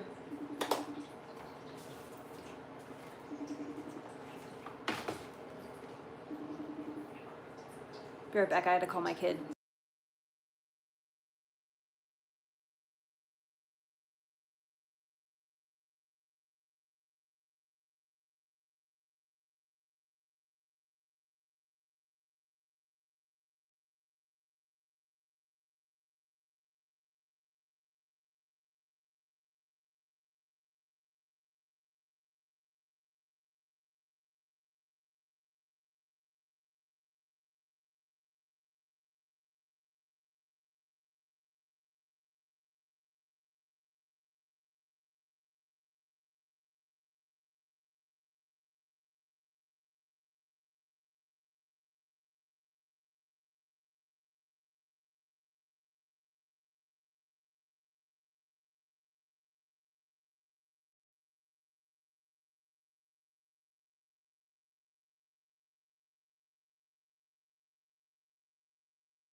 I love you so much.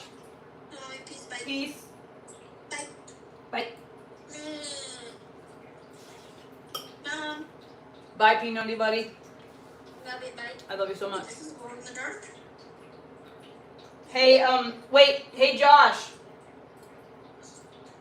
Did you know that on the tablet you can, if you hold down on the YouTube app, it'll give you the option to password protect it, and you can turn it on Face ID, so only your face will open up the app.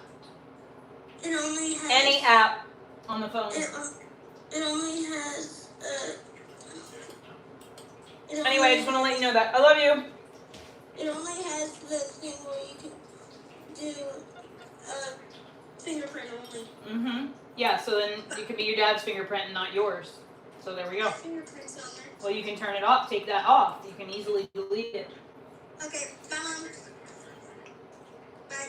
Bye, baby. I love you so much. Excellent. Relative to Tyler Robinson, shot Charlie Kirk with a 30-06 from the Losi Center. Here Wow, is it's really good. Steve Bannon. Steve With the roasted chicken that I bought earlier, Spicy shit. Sounds like Charlotte. that I broke And apart. With the FBI, it's kind of made me start to combine these two. Candace Owens has been out there saying that she's the only one fighting to discover the truth and trying to poke some holes in this official story that she says has a problem. She says that the letter to the furry boyfriend that was sent by the shooter was fake. She says that the FBI is trying to sell a narrative. She said that Tyler Robinson showing up at Dairy Queen just after Asher's makes it look like he wasn't ever stepping foot on campus. The gun is in question. What do you think of these allegations? I don't believe anything about the official narrative they're putting out there. Until we see evidence of exactly what went on, and Candace, I think, is much more right about some of the things she's pointing out. The meanwhile, remember, she's not having access to the investigation. Yum. I'll say this: in the war room possible. I don't think that So glad I decided to make this. And I mean one. It's fucking fire. Where am I napkin? Everybody's from Missouri. We have to get. This is why, give Cash and Dan enough time, but we're going to have to see this in depth. No. Now, just in case you were wondering, they've released absolutely nothing new since then. They've released nothing new since then. So, Bannon didn't I'm actually take the time. Why on earth would he believe it now? native Norwegian, so Nothing new to stop keep it. trying. Desperate to be a victim. There's no reason why you would believe it now if you didn't believe it then. That was months ago. In other words, we're not holding a It must be nice to have something to blame all your problems on. Candace isn't holding a weird position on her show. Steve is not holding a weird position on his show.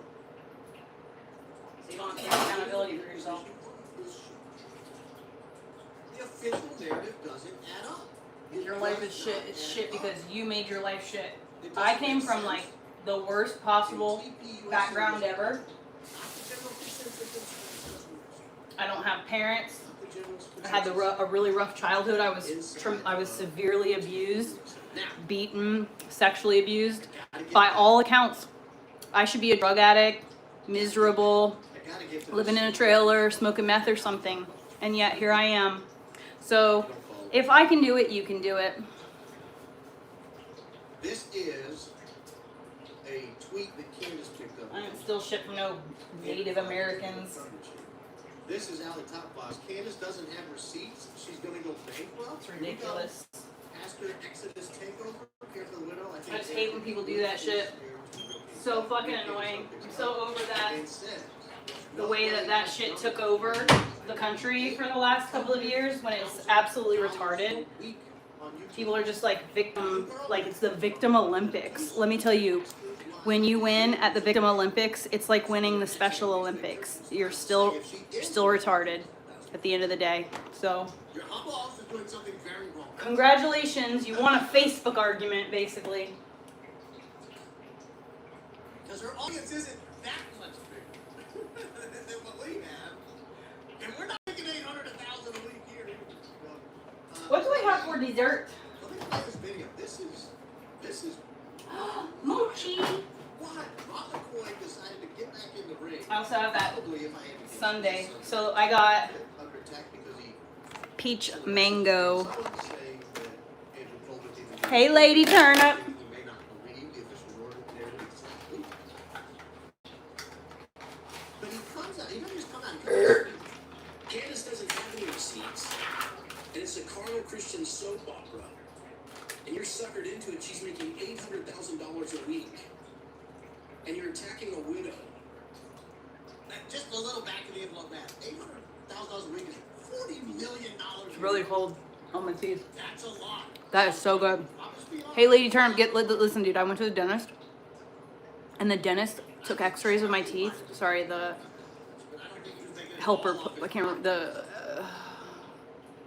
the hygienist He pulled that number took out. X-rays. On innuendo, The dentist came in, supposition, counted my teeth. vain speculation, He didn't go through my teeth with a pick and like try to find cavities. when you should be caring He for just the counted them really quickly. Like took him 30 seconds. And then he looked standing. at the screen and he was like, "Okay, so the computer says you don't have any cavities." Charlie's chief of security. What? She's done. What do you mean? You get so bankrupt. Now, The on one computer. hand, she's making Well, $40 million a year. if you had cavities, On the other hand, she's it would be red. barely hanging on. The computer would tell us that you had cavities. A single So you're saying I don't have any cavities? could wipe her out. Really? $40 million a year. Okay. That's funny because I made a dentist appointment 10 months ago because I have cavities. But here's the thing. So the dentist can do nothing to my teeth. I just scheduled a cleaning because the computer told him I don't have any cavities. Was increased matter. I'm gonna make another appointment with the orthodontist. Cause listen, if I don't have cavities, I'm literally getting braces. Increase? Come on. Yeah, I don't understand it, dude. I literally don't believe it, to be quite honest. Like, Man, increase. these ones are fucking delicious, but I'm craving something 19 a little different. I got also pistachio. Spectral evidence. You know what spectral evidence is? I had a dream. Charlie spoke to me. This is number one way you know something is intentional. I need like a little garbage This is can in the corner over my here. opinion, you know, I try to create These ones, protocols pistachio, these that ones are work my fire. mind. Just litmus tests, easy yay nay, on-off switches. When someone says that the only thing Candace has is green, Oh, I know. Charlie spoke. I have really strong That is nails. why Candace says that. Rose brick. But they say that. I immediately moved that person's. I've never had a cavity before. If I actually don't have cavities, and I've never had a cavity before. My when I was like 9 or something, I went to the dentist and the dentist said I had cavities and filled my teeth. But then come to find out that dentist was running a Medicaid scam and was like charging and filling teeth when they didn't need to be, and I was one of the people. So I have a couple of fillings in my bottom teeth, but I've never had a cavity. I know it looked like I died of emphysema and lung cancer. Especially because my molars, when I was like 7, But that's not what happened.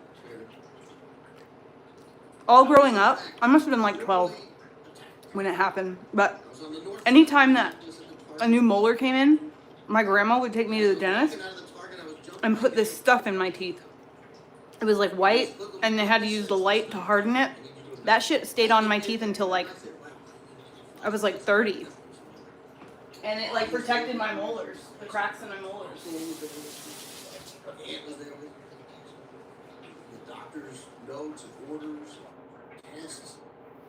But you know, Grandma did tell me in a dream, like if that's all I had, Another one I forgot. then yes, make fun of it. Stand on the stage, joke about it. Lay into me. Let me have it. That's not the nature of what's happened the last 9 months with Candace. It's just not. Do you want to go outside and go potty? You know why we know about the text messages You wanna go potty outside? Charlie died that saying I'm left with no choice but to leave the pro is your cause? Because Candace found it. You know why we know that Tyler Robinson allegedly was at a Dairy Queen at 5:30 or 6:30 p.m.? Because Candace found it. Mm-hmm. So many different My things. insurance covered $700, but it was only $300. He charged me $10 to tell me how to clean my teeth, but he didn't even do that.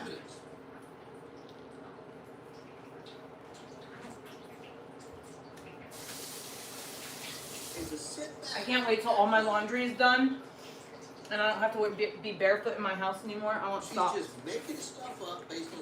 I hate when my feet squeak on the floor. It drives me nuts. It means my feet are dirty.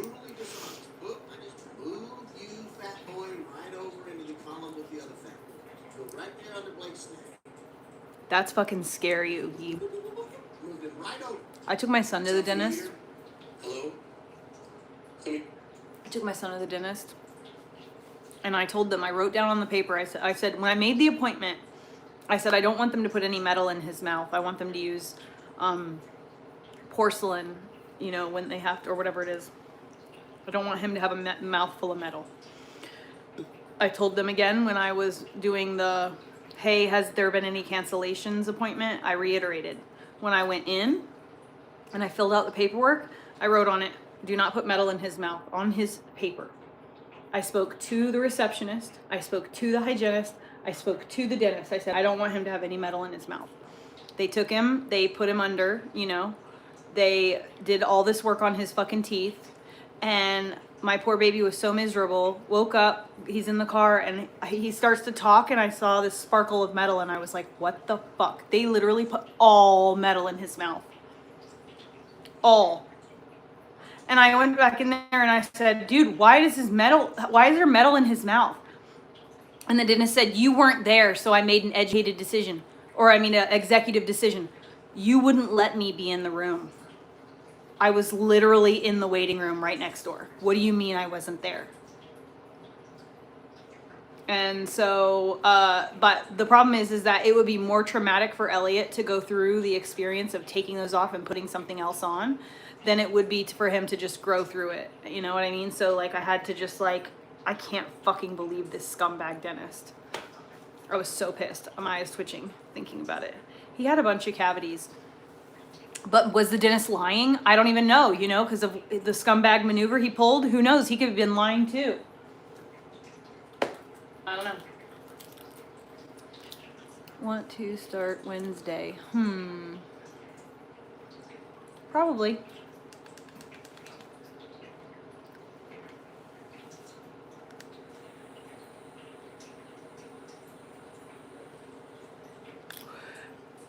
Yeah, I should have been in there, but they wouldn't let me. They literally would not let me in the room with him because they said, I was like it was, literally, you walk into the waiting room, then you walk into it was a small waiting room literally for that chair. So I was literally right there. You know what I mean? But I was on the other side because Elliot was, you know how Elliot is. He was acting a fool, and it was because I was there. And so it was, you know, we had to get it done. And so I could hear if he was crying or screaming or anything like that, you know what I mean? Are you throwing up? You better not be.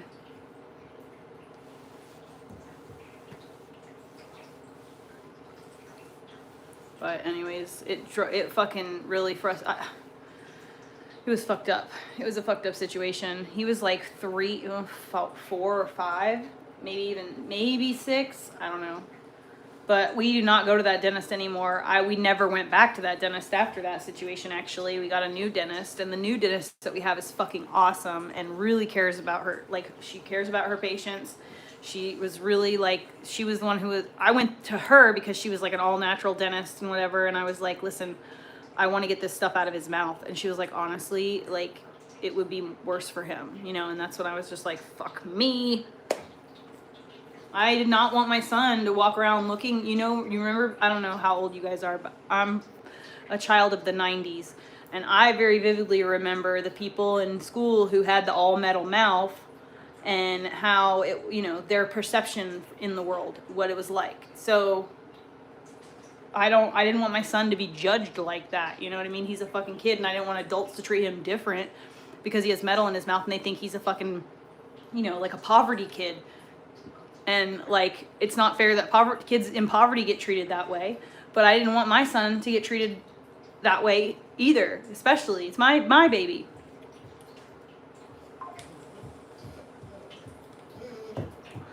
You know, this fucking sucks. He's already a blonde, you know. He's already gonna get called powder. That's what I got called because my hair is blonde. My hair is clear blonde. Thanks, Trav. Heather Miranda did it. She's amazing.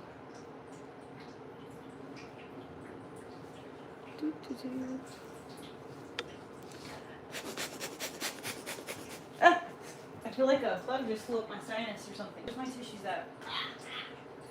It didn't happen, but what the fuck?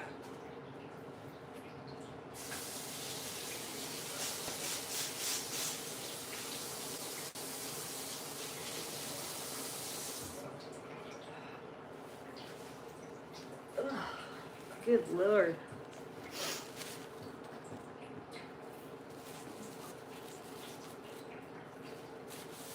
What? No. This was like 7 years ago. I'm not asking for money from anybody for anything. Just telling you guys what happened. Because I started by telling you guys that I just went to the dentist and the dentist told me I didn't have a single cavity. And I kind of find that to be weird.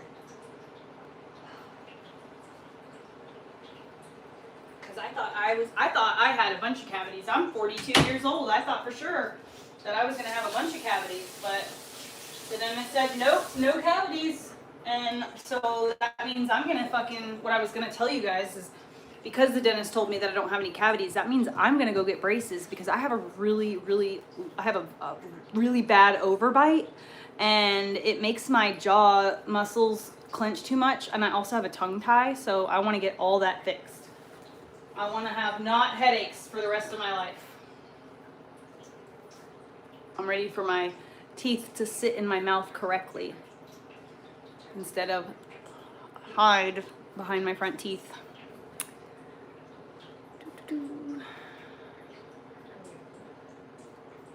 Forgotten, right? They're his baby teeth, FYI. So as he grows up, they fall out, and then his adult teeth come in, and his adult teeth have no metal or whatever. So it's not like they're his adult teeth, and now his adult teeth are gonna be like that for the rest of his life. It isn't like that at all. But he had cavities. He was, he is autistic, and it was really hard to get him to like brush his hair or brush his teeth. And it's just hard. It just is. I completely understand. I fucking hate the idea of having to get in the shower until I get in the shower, and then I don't want to get out of the shower, So I completely understand. And because he is so much like I am, I understand him, and I can I can anticipate his needs, and I do so thoroughly and successfully 99.9% of the time. So I'm just trying to be a good mom, take care of my kid the best I can. It's been a fucking struggle. I've only moved into this house 5 days ago. I literally did it all by myself. Well, my friend Nikki came and actually helped me, but it was me and her. That's it. And I was obviously it's my house, my problem. So she only was there for part of it. But she really did help out a lot too by, you need to get your hair cut on the bottom of your feet, buddy.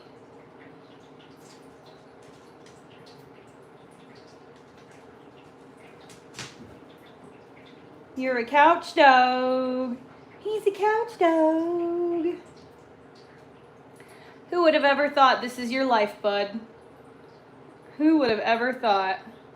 He started out as a freaking livestock guardian, and he was gonna live his entire life outdoors with the freaking herd.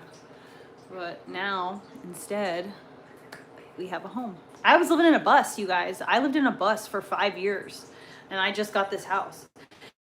And everything in this house was in that bus. I lived like a fucking sardine because I like to do hobbies. So Every hobby that I want to do took up a large amount of space in my house, and I didn't have any cabinets or closet, nothing. I didn't have a kitchen, I didn't have a bathroom, I had an outdoor shower, and that is it, and it was hell. Now I can just, every time I wash my hands in my house, I'm just like, oh my God, I'm literally washing my hands in my own fucking house right now. This is awesome. Because you have no idea, like every moment I am like just beaming with gratitude and excitement. I have a fucking stove. I have a light switch. You guys literally, look.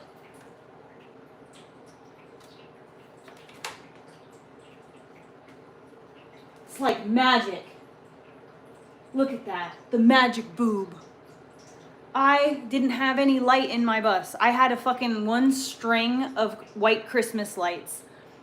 The rest of, I had a little bit, only part of it worked because my kitten had chewed through it, so only part of it worked. And then I had this square, it was at one point like a tripod light, a cheap like Temu one that was like $4 or $5, so it naturally it fell off, so it's just this thing now. And I literally had to like wedge it in my dresser drawer, because I had a dresser that was like freaking cloth. I would wedge it in the cloth dresser so that I could cast light onto what I was trying to do. That's how I live my life. And now I have a fucking shower. I have a tub in my house. I can literally take a shower and then walk from my bathroom. I could put on my lotion and my Vaseline, slather my body up the way that I always do anyway, but now I can walk around my fucking house. I don't have to run into the bus, get my feet dirty, trying to get from the outdoor shower to my bus, and now my feet are all dirty, and I can't put lotion on my fucking feet because now my feet are dirty, and I have to try to clean my feet off, which I have to wait for them to dry, because if I don't try to do it, it's mud or something, and I can't just smear it around, so I have to wait for it to dry, and I can brush it off and dust it off, and like clean it off, whatever. And then now my feet are dry, and what's the point of putting on Vaseline? You want to do that while your feet are wet so it locks in the moisture.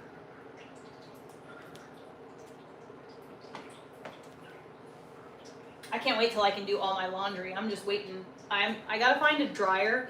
I have like no money left over at this point, so I have to wait to get a dryer. But what I did rig up was a setup in my thing. I have a washing machine here that came with the house, but there's no dryer. So I have to use there's a rail in there for hanging things up, which is great. That's perfect. So what I'm gonna do is just what did today is I just hung shit up with the hangers in the laundry room, closed all the doors, and then I ran a dehumidifier. Thank you so much, Hera. I appreciate that. So I just have this stuff running with a dehumidifier right now, and that's making a huge difference. And it dried relatively quickly, and it was, it's not a dryer, but we're dry now, so that's all that matters, and that will be fine. And then, like honestly, if I can find a laundromat that's near my house, I will literally just go to the laundromat and do all my laundry at once. Every single thing, my couch cover, all of my fabric. I'll wash everything, all my jackets, what are they called? Curtains and shit. I'll wash everything. And then all in one shot. And then I will come home and hang everything up. But I just need to get hangers first. So it's just like a process. And right now it's still very early. It's just only a couple days in. I just this morning finished putting away all the Tupperware that I had to wash that, was given to me. I had no kitchen stuff. So I got a bunch of stuff given to me for the kitchen, but I had to wash that shit. I'm not gonna take on stuff that someone gave me and assume that it's clean and start using it. So I had to run it through the dishwasher first, but I had to buy the dishwasher cubes first. So it was a thing. It took till yesterday for me to get there. I'm only one person. And so there, I can only do so much as a single human person on, doing the tasks.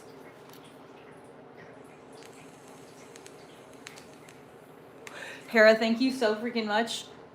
Justin, thank you so much. I'm so grateful. Yeah, and that's another thing is like I can't believe this, but I have like a fireplace. It's not a real fireplace, it's electric, but there's a mantle, and I can put my television up there and my DVD player. I have a DVD VCR thing because my son and I collect DVDs and VHS tapes, and we have quite an extensive collection.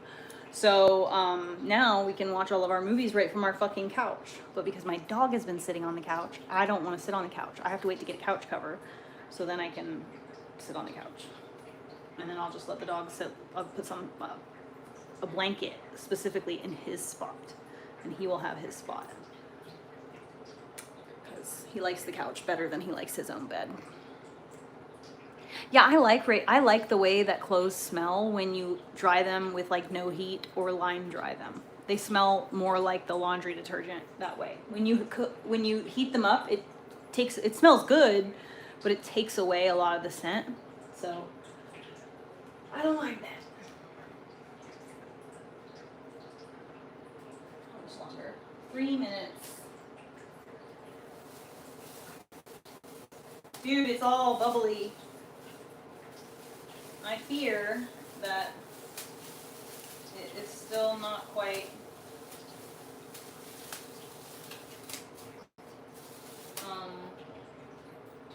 it's not as dry as hers, that's for sure.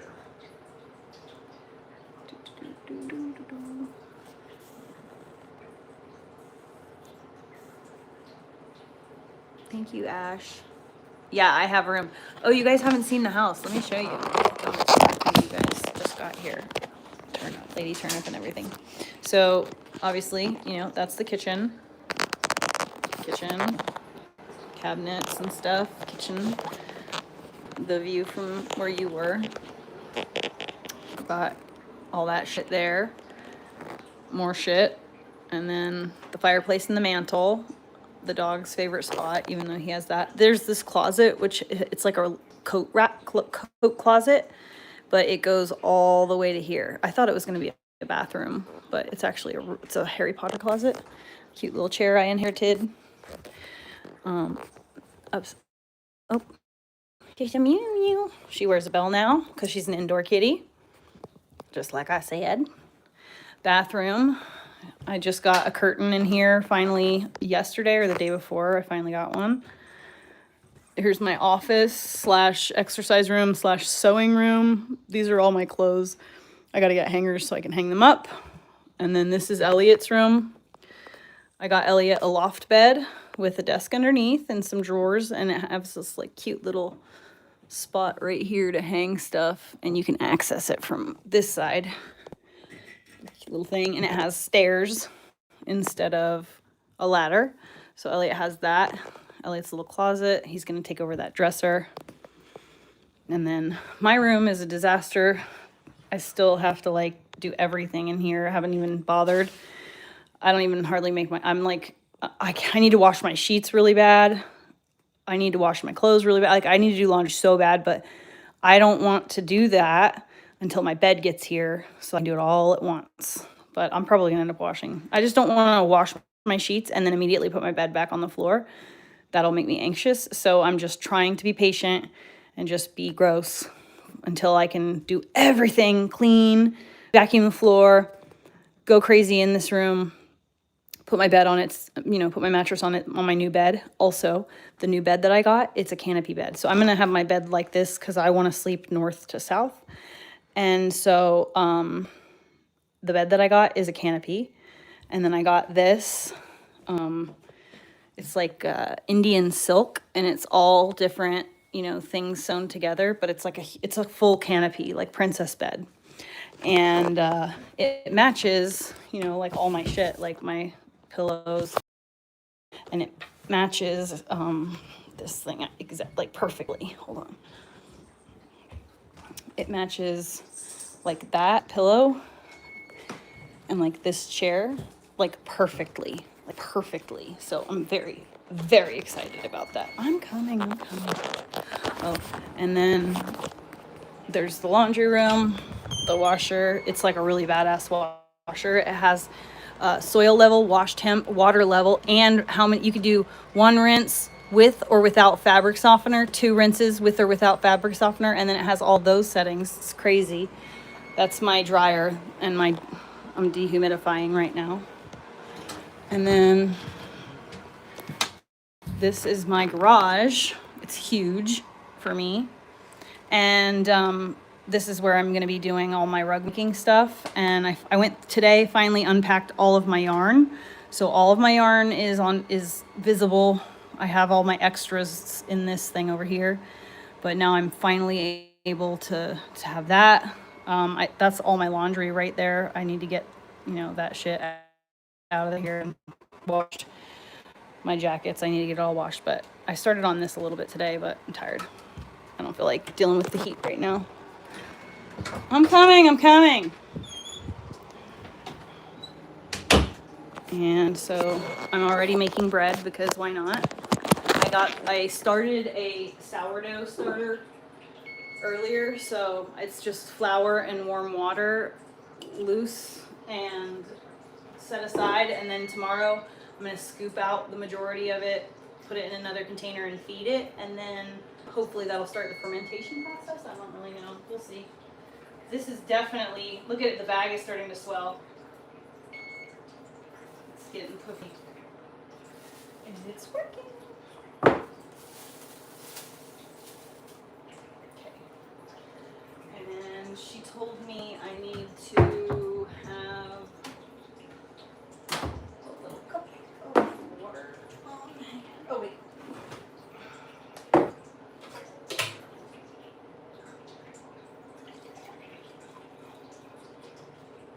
Let's see how bad and sticky this is.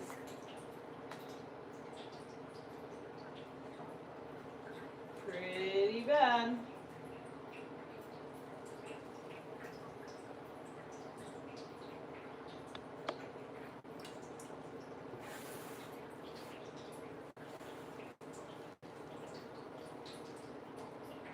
So wet.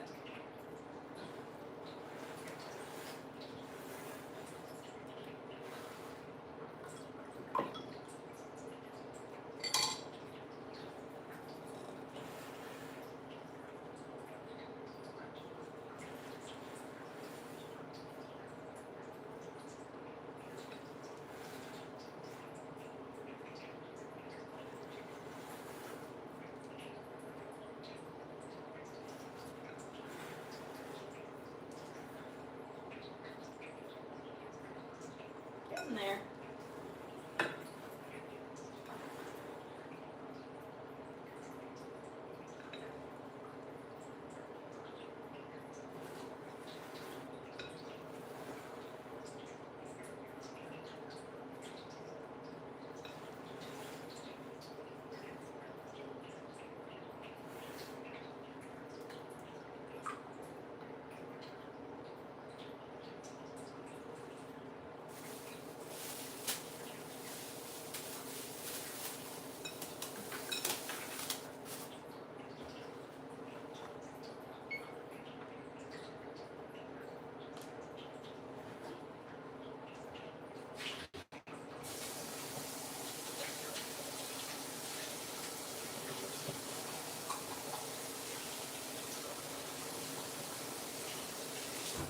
Oh yeah, and I also have a fucking dishwasher. So that's another insane, incredible, awesome thing to be so grateful for. Even though the things in the house aren't 100% perfect, and you know, like there's one eye that doesn't work on the stove, but I am very happy. Yes, sourdough is coming very soon. I don't want to. I have a heater, and I don't want that fuzzy shit in my house at all. At all. No, thank you. I don't want to be breathing in the fibers in my house. It was really, really giving me bad anxiety.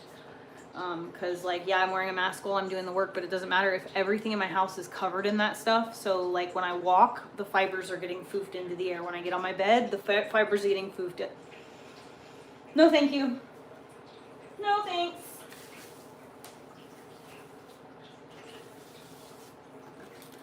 Can't do it.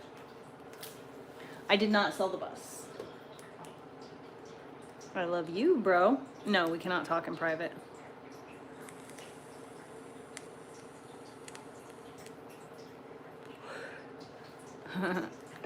I've never changed the tires on my bus in the 6 years that I've owned it, so. They're in good shape. The bus is still at Adams, where it's under surveillance constantly.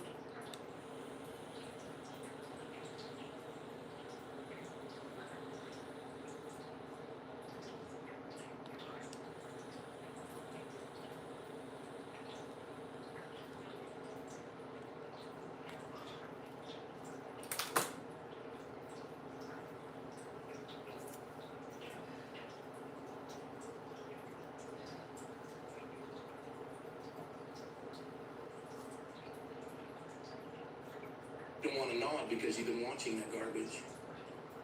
It smells really good in here, I tell you That's that. what I would go to church where the preacher tells me I watch garbage because he doesn't agree. Hey guys, what's up? Welcome to the show. I'm Addie. I'm on TikTok as DJ Hungry Human, and this is the Plant Shop Show. Although, as you can see, I'm home. So, welcome to my home. Before I forget, please remember to like and subscribe. Drop me a comment. Let me know what you thought of the show. If there's anything that I missed, or if there's anything that you'd like me to. It's so funny when ugly people comment, Thanks like, to everybody who's followed me on Instagram. you know, like, your ugly stuff, you know? And if you haven't, It's just like, have you seen yourself, me over there. sir?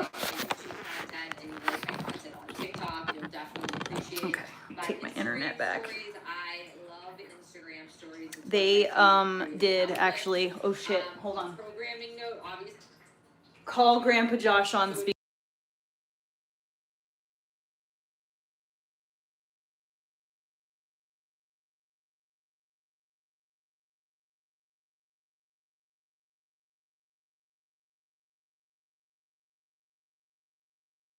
They spent the day together though, hold on.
Yes, they knew. I want to start by showing you a clip from Olivia Wilde's interview on Call I Her was Daddy. cracking my back. People were pissed. It also had a lot to do with Crack the this kind of spot and personal this spot. relationship people had with him, which is a Why does Olivia that is Wilde look like that? very weighty and not something She's I aged like a lot. envy, and he all of a sudden. carries it with grace.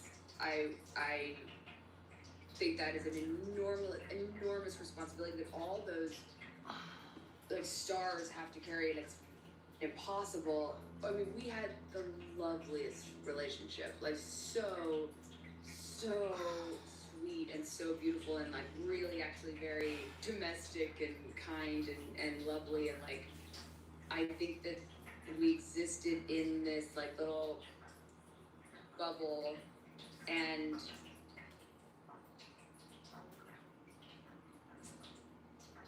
we're not even halfway through 2026, and it's already proving to be big for paleontology and fossils everywhere. The sun goes on, our understanding of our prehistoric planet changes, which is very sick. And I would say in the last 6 months, it has already changed in big ways. So this video is kind of like the news, but if the news made you feel good and curious about the world, yeah, I've got 5 breaking stories in the world of paleontology that are going to shock your tempers in a good way. Some new sick dinosaurs, a new and very unexpected apex predator of the Cretaceous, and a reclassification of an iconic Thanks, Doug. that now be considered a new form of life from a kingdom that is now entirely. Are you the Doug? You're the Doug that I made the rug for, right? Deal. Huge shit. So let's get right into it. Actually, Maybe you wish they were still alive. Maybe you're glad they're extinct. But you know it should definitely be extinct? Bad coffee. And comments here can help you do just that.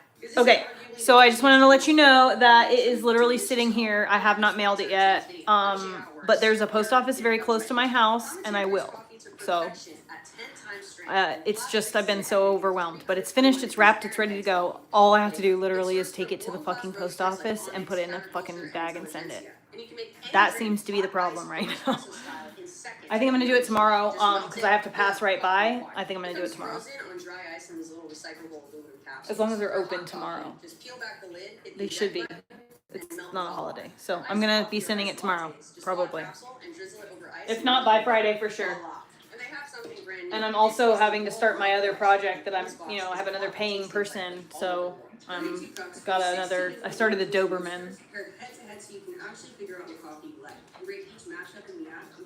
Why are you fucking, dude, this is the problem with all these people that have a large following, is they all just want to try to sell you something. They all want to try to make the most money possible on their platform. And so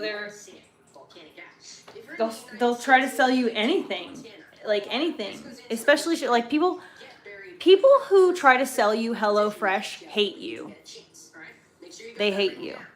If they try to convince you to buy HelloFresh, they literally hate you. HelloFresh is terrible. They always send you stuff that the meat is leaking, the food has not stayed cold, like, and I get my shit fast, you know what I mean? And there was a mistake on the order, and then they're predatory. When you want to cancel, they try to trick you so you click the wrong button and you can't cancel, which obviously it's a scam. So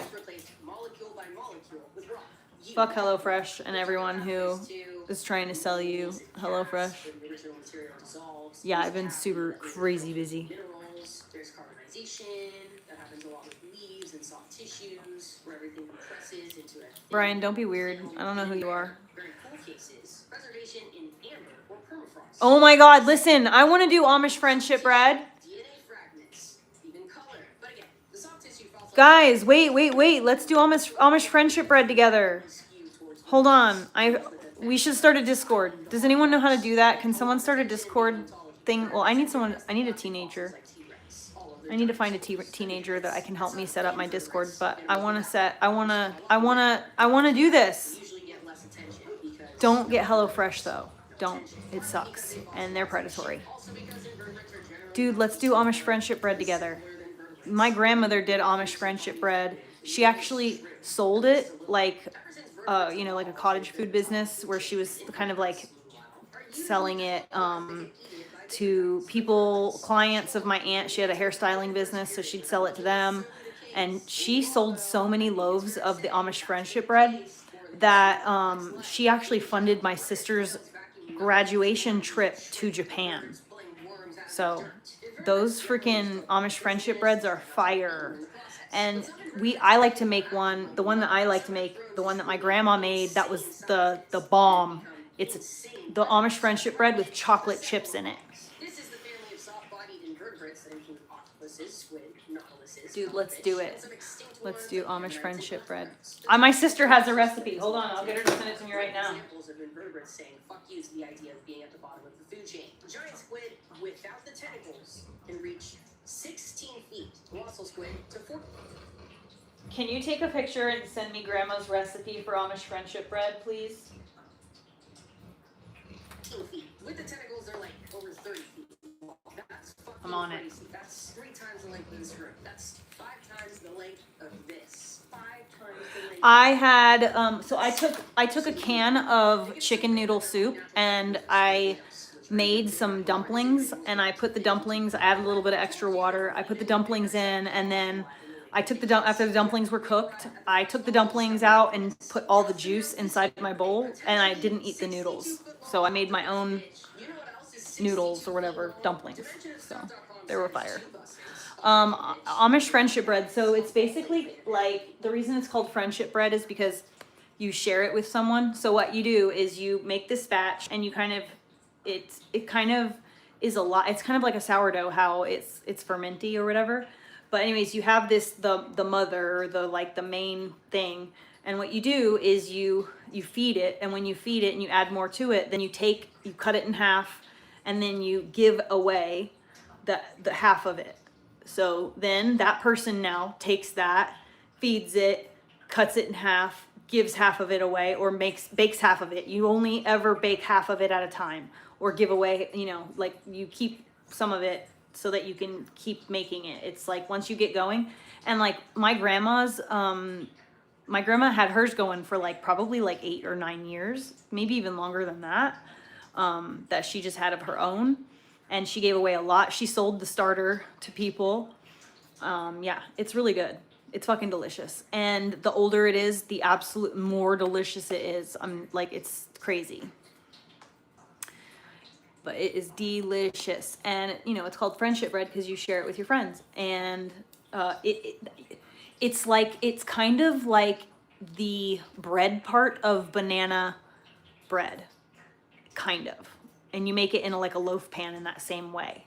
So it looks like banana bread, but more like, maybe even more like a pumpkin spice bread, the way it looks. But it has a kind of spice flavor, but it's not pumpkin spice, you know, but pumpkin spice bread would be the closest thing to the texture, the like the look, the feel, and maybe even like some of the smell, but it doesn't have pumpkin in it, so there's none of that flavor. And it doesn't have the exact same spices. There's a slight difference. You don't have allspice. But anyways, so it is really, really good. It's so good. And my grandmother would put chocolate chips in it because we were fat pigs. We like chocolate chips. So it's so good. Yeah, I want to make it.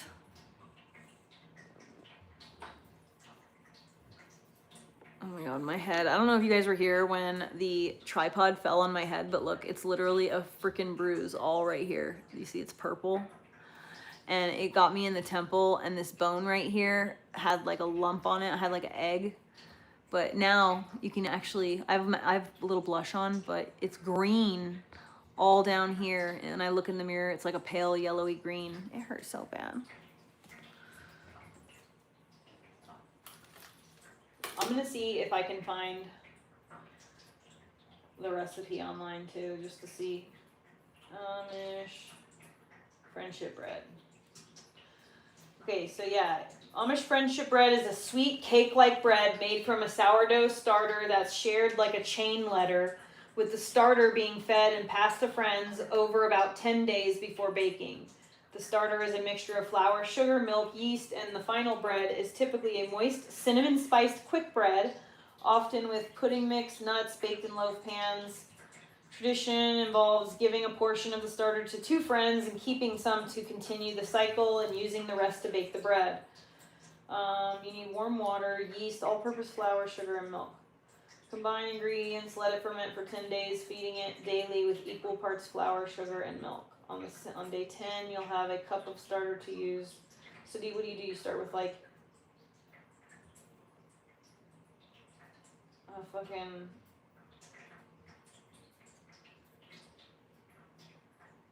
Okay, so it'll give you 3 cups.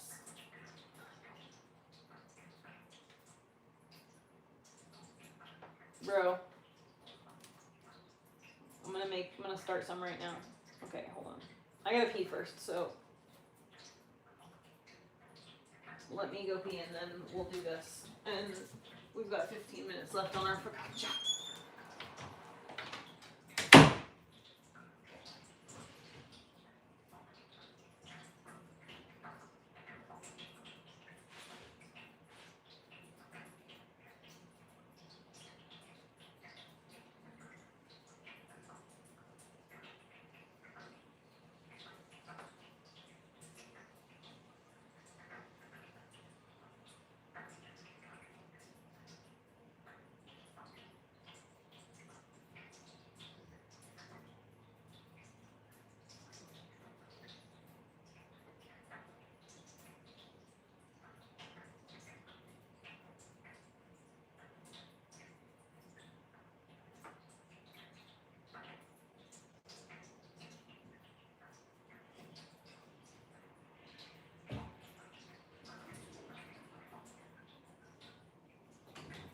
Having a toilet is so freaking cool.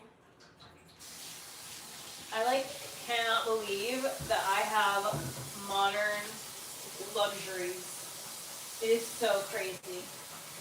I haven't had a flushing toilet in probably 11 years. It was the last time that I had a house. Elliot was, yeah, no, it must have been 10 years because Elliot was already born. Alright, and we'll do this. I better write on these so that I don't crisscross them.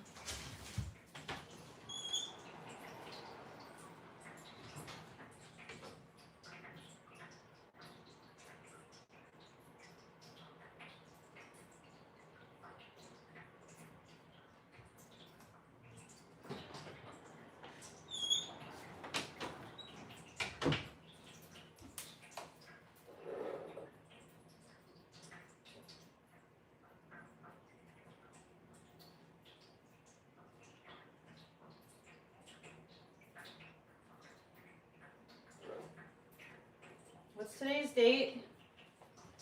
June 21st.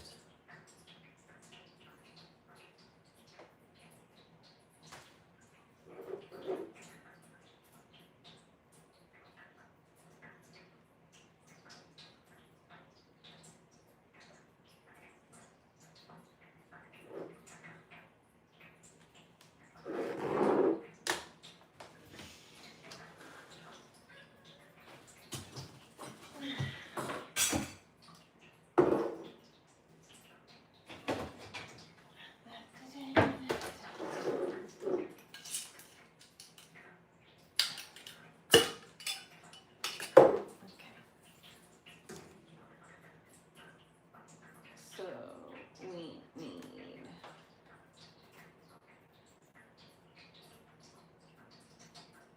1/4 a cup of warm water, active dry yeast, flour,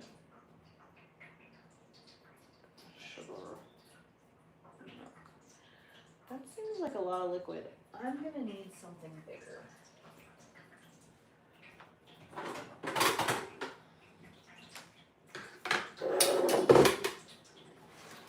Okay. 1/4 cup of warm water, about 110 degrees, but just a tiny bit hotter. I'll let that heat up for just a minute, a second, and then we're gonna do yeast.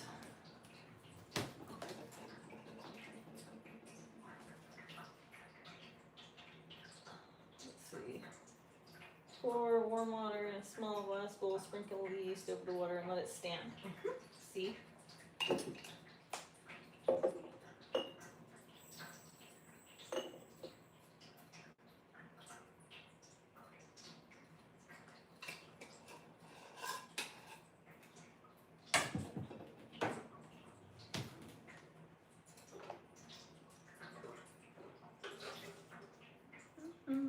Okay. And then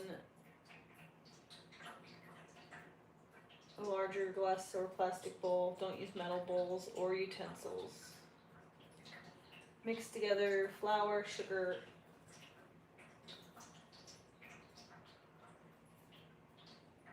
oh,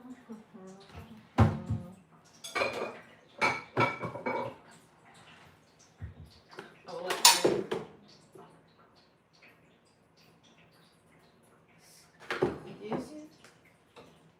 Oh, I'm retarded. Yeah, duh. I turned on the wrong eye. And broke my thingy. Glad that didn't shatter everywhere. Okay, so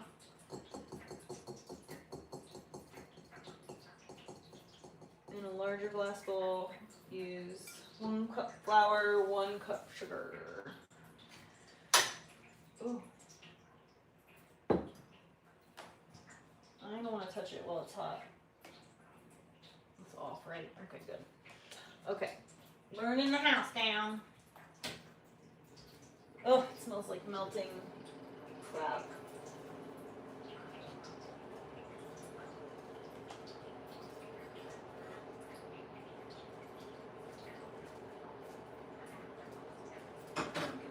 up there. Well, it melts. Ugh, it smells like melting plastic.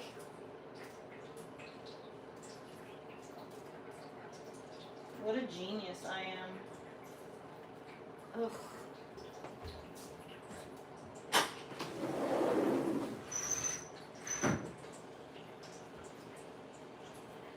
Frickin' genius.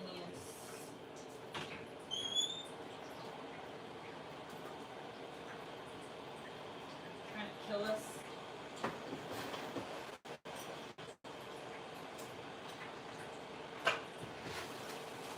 Woo! Yes! Come on in, air. Oh my god, wow. That's like a rush of air. Okay, too hot.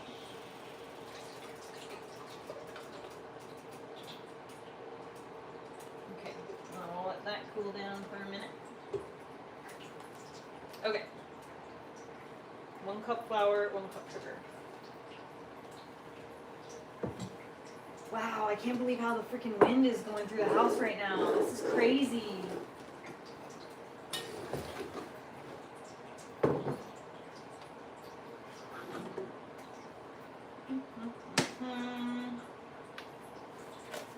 Magic bed. Magic room.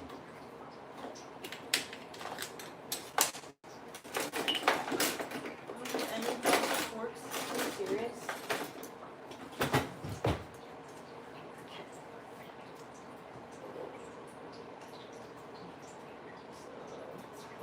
Cup.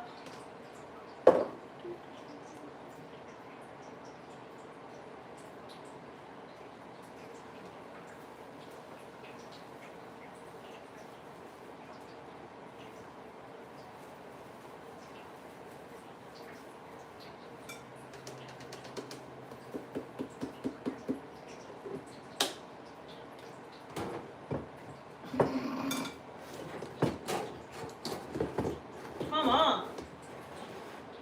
Okay. 1 cup of this, 1 cup of that.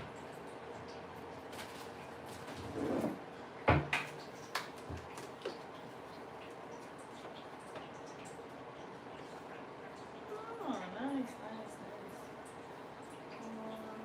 1 cup of that.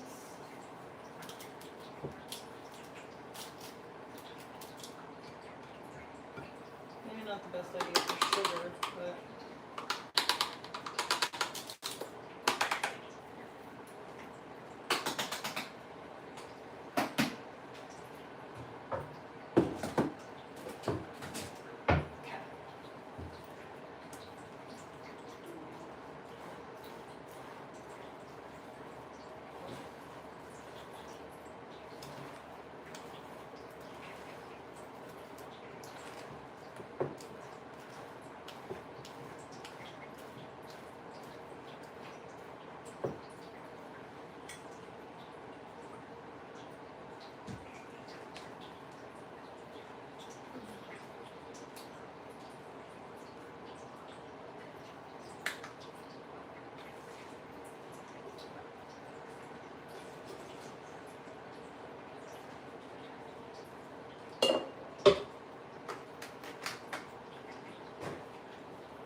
How much water?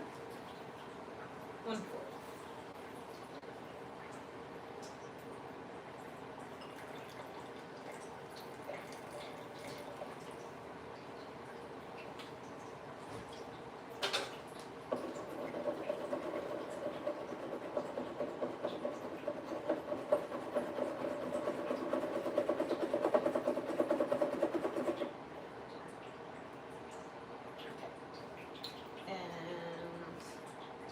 Stir in the milk and then the yeast. 1 cup milk. I'll let that do its thing for a minute.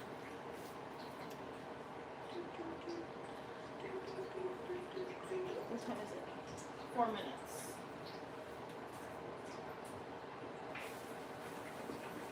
Got some jiggly jiggleness. It's got big old bubbles in it. I'm so excited about this focaccia.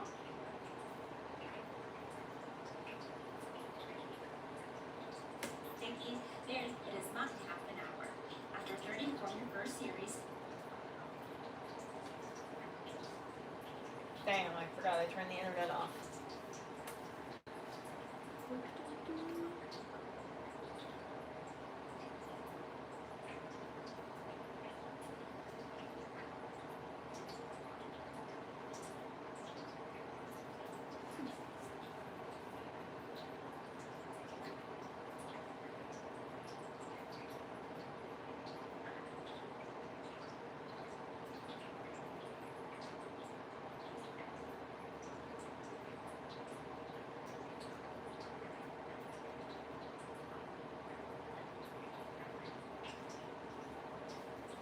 take a bowl of 1/4 and have to form those amazing bubbles that are so characteristic, and come back in 30 minutes and do the next series of stretch and folds. Now I know some people may think this is time consuming, but it's only 5 minutes of hands-on time. The rest of the time, the dough. Dude, I can't believe the breeze that is cutting through my house right now is like The intense. dough will gradually change from very loose to well-formed. That makes me but so happy. dough. Again, you want to do about 4 folds per series, maybe 5. She'll tell you when it's enough. The dough will start to pull back and not stretch anymore. At that point, you're going to cover the bowl again, come back in 30 minutes and do your third series, stretch and folds. You want to do at least 4 series in total, so the entire process should take about 2 hours, but only 5 minutes of hands-on time. I say about 2 hours because you really want to pay attention to your dough. Is it supple? Is she a bubbler? Does it need an extra series of folds? Visuals are key when making bread. Now after your last series of folds, you have 2 options. You can either cover the dough and pump it in the fridge overnight, which I do recommend for beginner bread makers, or you can set this to the side one last time for 30 minutes and make the pasta in the same day. So cover the bowl well and set it to the side for half an hour or pop it in the fridge overnight. This is how the dough is going to look. It is going to jiggle. Every time I make the pasta, I am so tempted to pop those bubbles. Do not pop the bubbles. I know the urge. You're going to generously grease the tray with about 3 tablespoons of olive oil. I know this may seem like lots of olive oil, but I'm telling you, if you're gonna make focaccia, you gotta do it the right way. If your tray is not mostly, you might want to add parchment paper, or the focaccia will stick to your tray. Regardless if you have parchment paper or not, you will still have to add that amount of olive oil. Focaccia craves olive oil. You're going to do 1 last series of folds, this time being extra gentle. We want to maintain as many air bubbles as we can. Put the dough in a greased pan, drizzle some olive oil on top, and you're going to hate me for saying this, but yes, this does need to rise again for about 1 hour. Focaccia making is an art, but I promise you it is worth the wait. Drizzle the dough with more olive oil, yes again, oil your hands as well, start to dimple. You first want to dimple, so dimple, dimple, dimple, and then you want to jiggle, jiggle, jiggle. I cannot tell you how satisfying this is. When I was little and my mom would make focaccia, this was my job right here. I was the dimple maker. It is so much fun. You can add whatever toppings you like. I'm adding olives and rosemary today. You want to boil the toppings or they'll burn. And at this point, you also want to preheat the oven to 400 degrees Fahrenheit or 200 degrees Celsius. Ideally, you do want to use a ventilated oven. I'm aware not everyone has it, but if you do want to switch on the fan. Bake the focaccia for about 20 to 22 minutes. As soon as this comes out of the oven, carefully take it out of the pan and allow it to cool for at least 10 minutes before slicing into it. The crust will be crunchy and the inside will be the softest and most delicious thing in the entire world. Focaccia is extremely dangerous. I could eat this entire thing in just 1 second. No joke. I've done that multiple times before. Now allow me to show you how to make one of the best mouth-watering focaccia sandwiches you'll ever have. Split that baby in half, take out the crust if you wish, like prosciutto, and add fresh mozzarella uova. That's it. You don't need any condiments. When you have good quality ingredients, you don't need any condiments whatsoever. Soft and fluffy focaccia, prosciutto, mozzarella. A lot of times, when I find myself scrolling on Instagram and an Italian will make a panino or, in English, a sandwich, the amount of times, I think I killed it by putting the water too hot. There's no condiments. That looks dry. Honey. It does not get any more juicy. Let's do that again. So, I am really good at doing that. and make this. Pulling If my, you like breads, if you like genuine, what's it delicious called? comfort food, sure you get your coffee.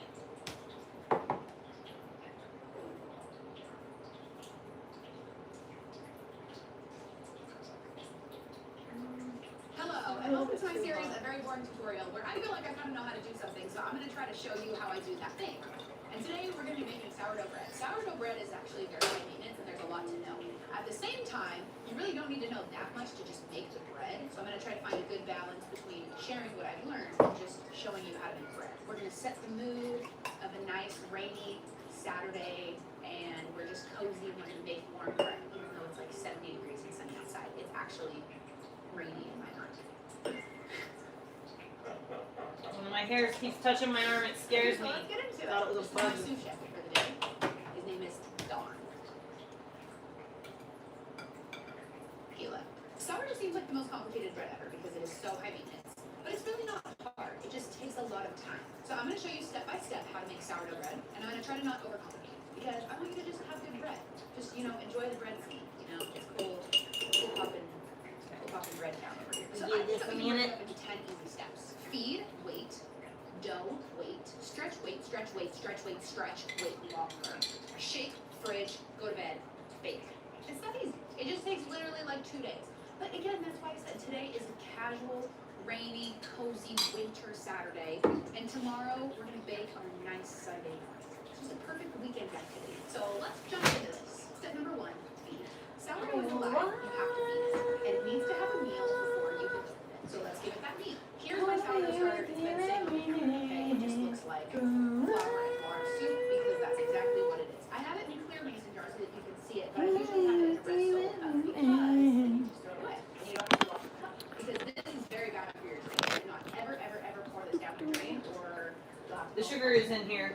We're gonna feed It's it just a I gotta 1 give it a 1 minute ratio. to Starter, do its bread thing. flour, water. It will start to bubble a little bit How much of each? as it comes Just alive. the same amount of each. I'm going to be giving you a recipe that you can use And I on also all need- 2 loaves of bread.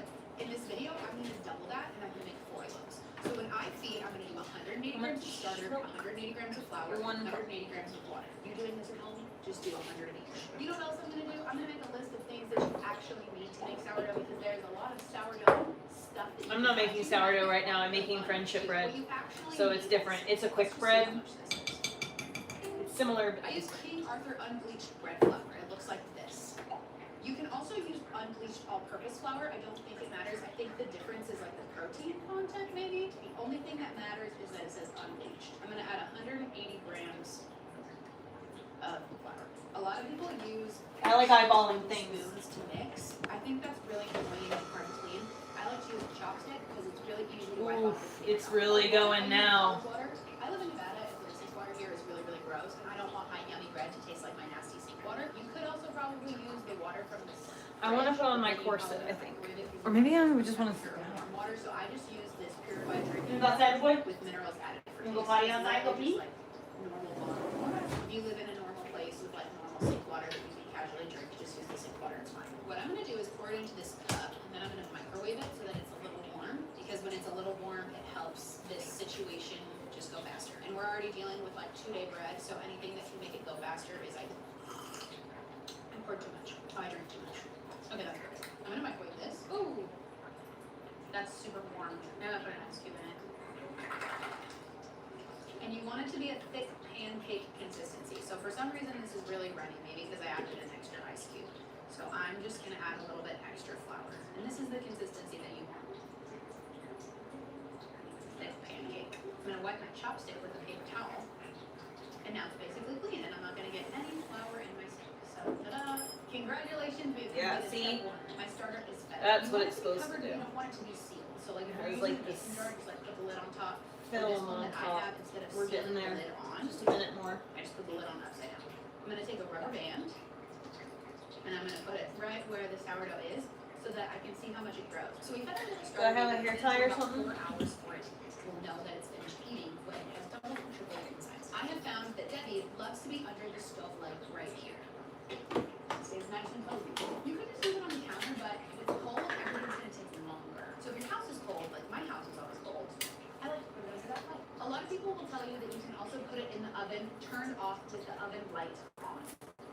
I did that once and I murdered my sourdough starter because it got too hot in there. So I would not recommend it. So So now that you've fed your starter, what are you gonna do with the rest of this? Well, I would just throw it away, honestly. But you'll wanna make sure you throw it in the garbage. Do not ever put this in your sink. My garbage is right here, by the way. I'm not dumping this on the floor. Honestly, you could dump it on the floor if you wanted to. As long as you don't put it down your sink, it's fine. Make sure you get as much as you can in the garbage. Wash your dishes in cold water. Hot water will just help it dissolve and it'll go right down your drain. So cold water is best. And then I also buy these little mesh things that you can put around your drain. When I do my sourdough dishes, I just put this mesh thing on this, and then it catches all of the chunks. And then you just take this out and you throw it away. We're gonna wait until this doubles or even triples in size, which is gonna take about 4 hours. I'm probably gonna go watch an episode of Real Housewives of Beverly Hills. What are you gonna do? So I said to let it rest for 4 hours. There's only been 2 and it's already doubled in size. So you could cook with this now, but I'm gonna give it another 2 hours and see if it doubles. All right. I don't have any gallon-sized zippered bags, unfortunate. Do not refrigerate. Allow the sourdough mixture to sit out at room I would like to temperature. show you the progress of dip. I'm gonna leave it in See, here she's more than with doubled some in size. The reason that I cheesecloth let it over cover it. is simply I like to see how big it grows because it's very satisfying to me to see when the dough gets really, And the really lid, big. like, So I not usually quite get a full fully 4 shut. hours, but honestly, you can cook with it when it doubles in size, I think, and it should be fine. You know what I've learned about sourdough is every single time I make it, I seem to mess up in a different way, and every single time it's turned out completely fine. But now it's time for step 3, which is make the dough. When you're making the actual dough, you need to make sure that you have the exact grams, because baking is a science. Big science numbers, big breaking, big bread baking numbers. So the recipe that I'm going to be making today and showing you is from the Sourdough Mama on TikTok. But I do cook it a little bit different from her, but the measurements are her measurements. So you're going to put your bowl on the scale, and then you're going to zero it out, so it's a 0, and then you're going to set it to grams. And now you're going to do 250 grams. I'm going to do 500. Let's see, look how cool and bubbly that looks. I love it.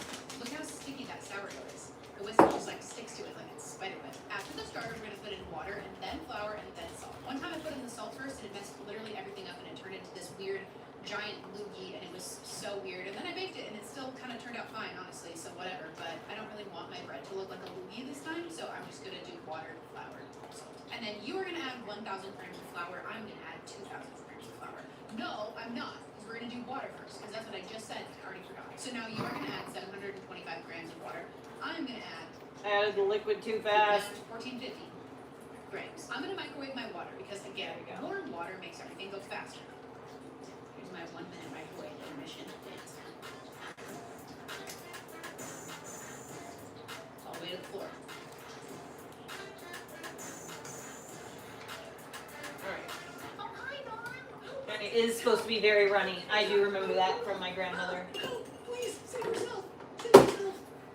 Oh, it's done. So now that I have my loogie milky water, I'm going to show you one of the first accessories that you don't need with sourdough, which is a bread whisk. Now that I have my starter and my water, I'm going to whisk this together. Do you need this? No, you could literally use your fingers. You could also use a fork. It's kind of fun and cute. Now you're going to use 1,000 grams of flour. I'm going to use 2,000, which is probably going to be this whole thing, maybe more. Oh my gosh! 1,300. So let me take some out. I didn't think that was going to be over. I honestly feel like your hand is easier than this thing. So I'm going to do that. And you know what I like doing is using a glove. Because then you don't have to wash your hands after. And it's not like I'm trying to like not be clean and wash my hands. But then you don't have to wash all the dough down your drain. Can you hear that? Does that sound aesthetic? So I just kind of squeeze the ingredients together. I feel like that works the best for me. And then I'm going to kind of use my fingernails to scratch down the sides of the bowl. Hang on, I need a break. My hand's tired. I could really use a margarita.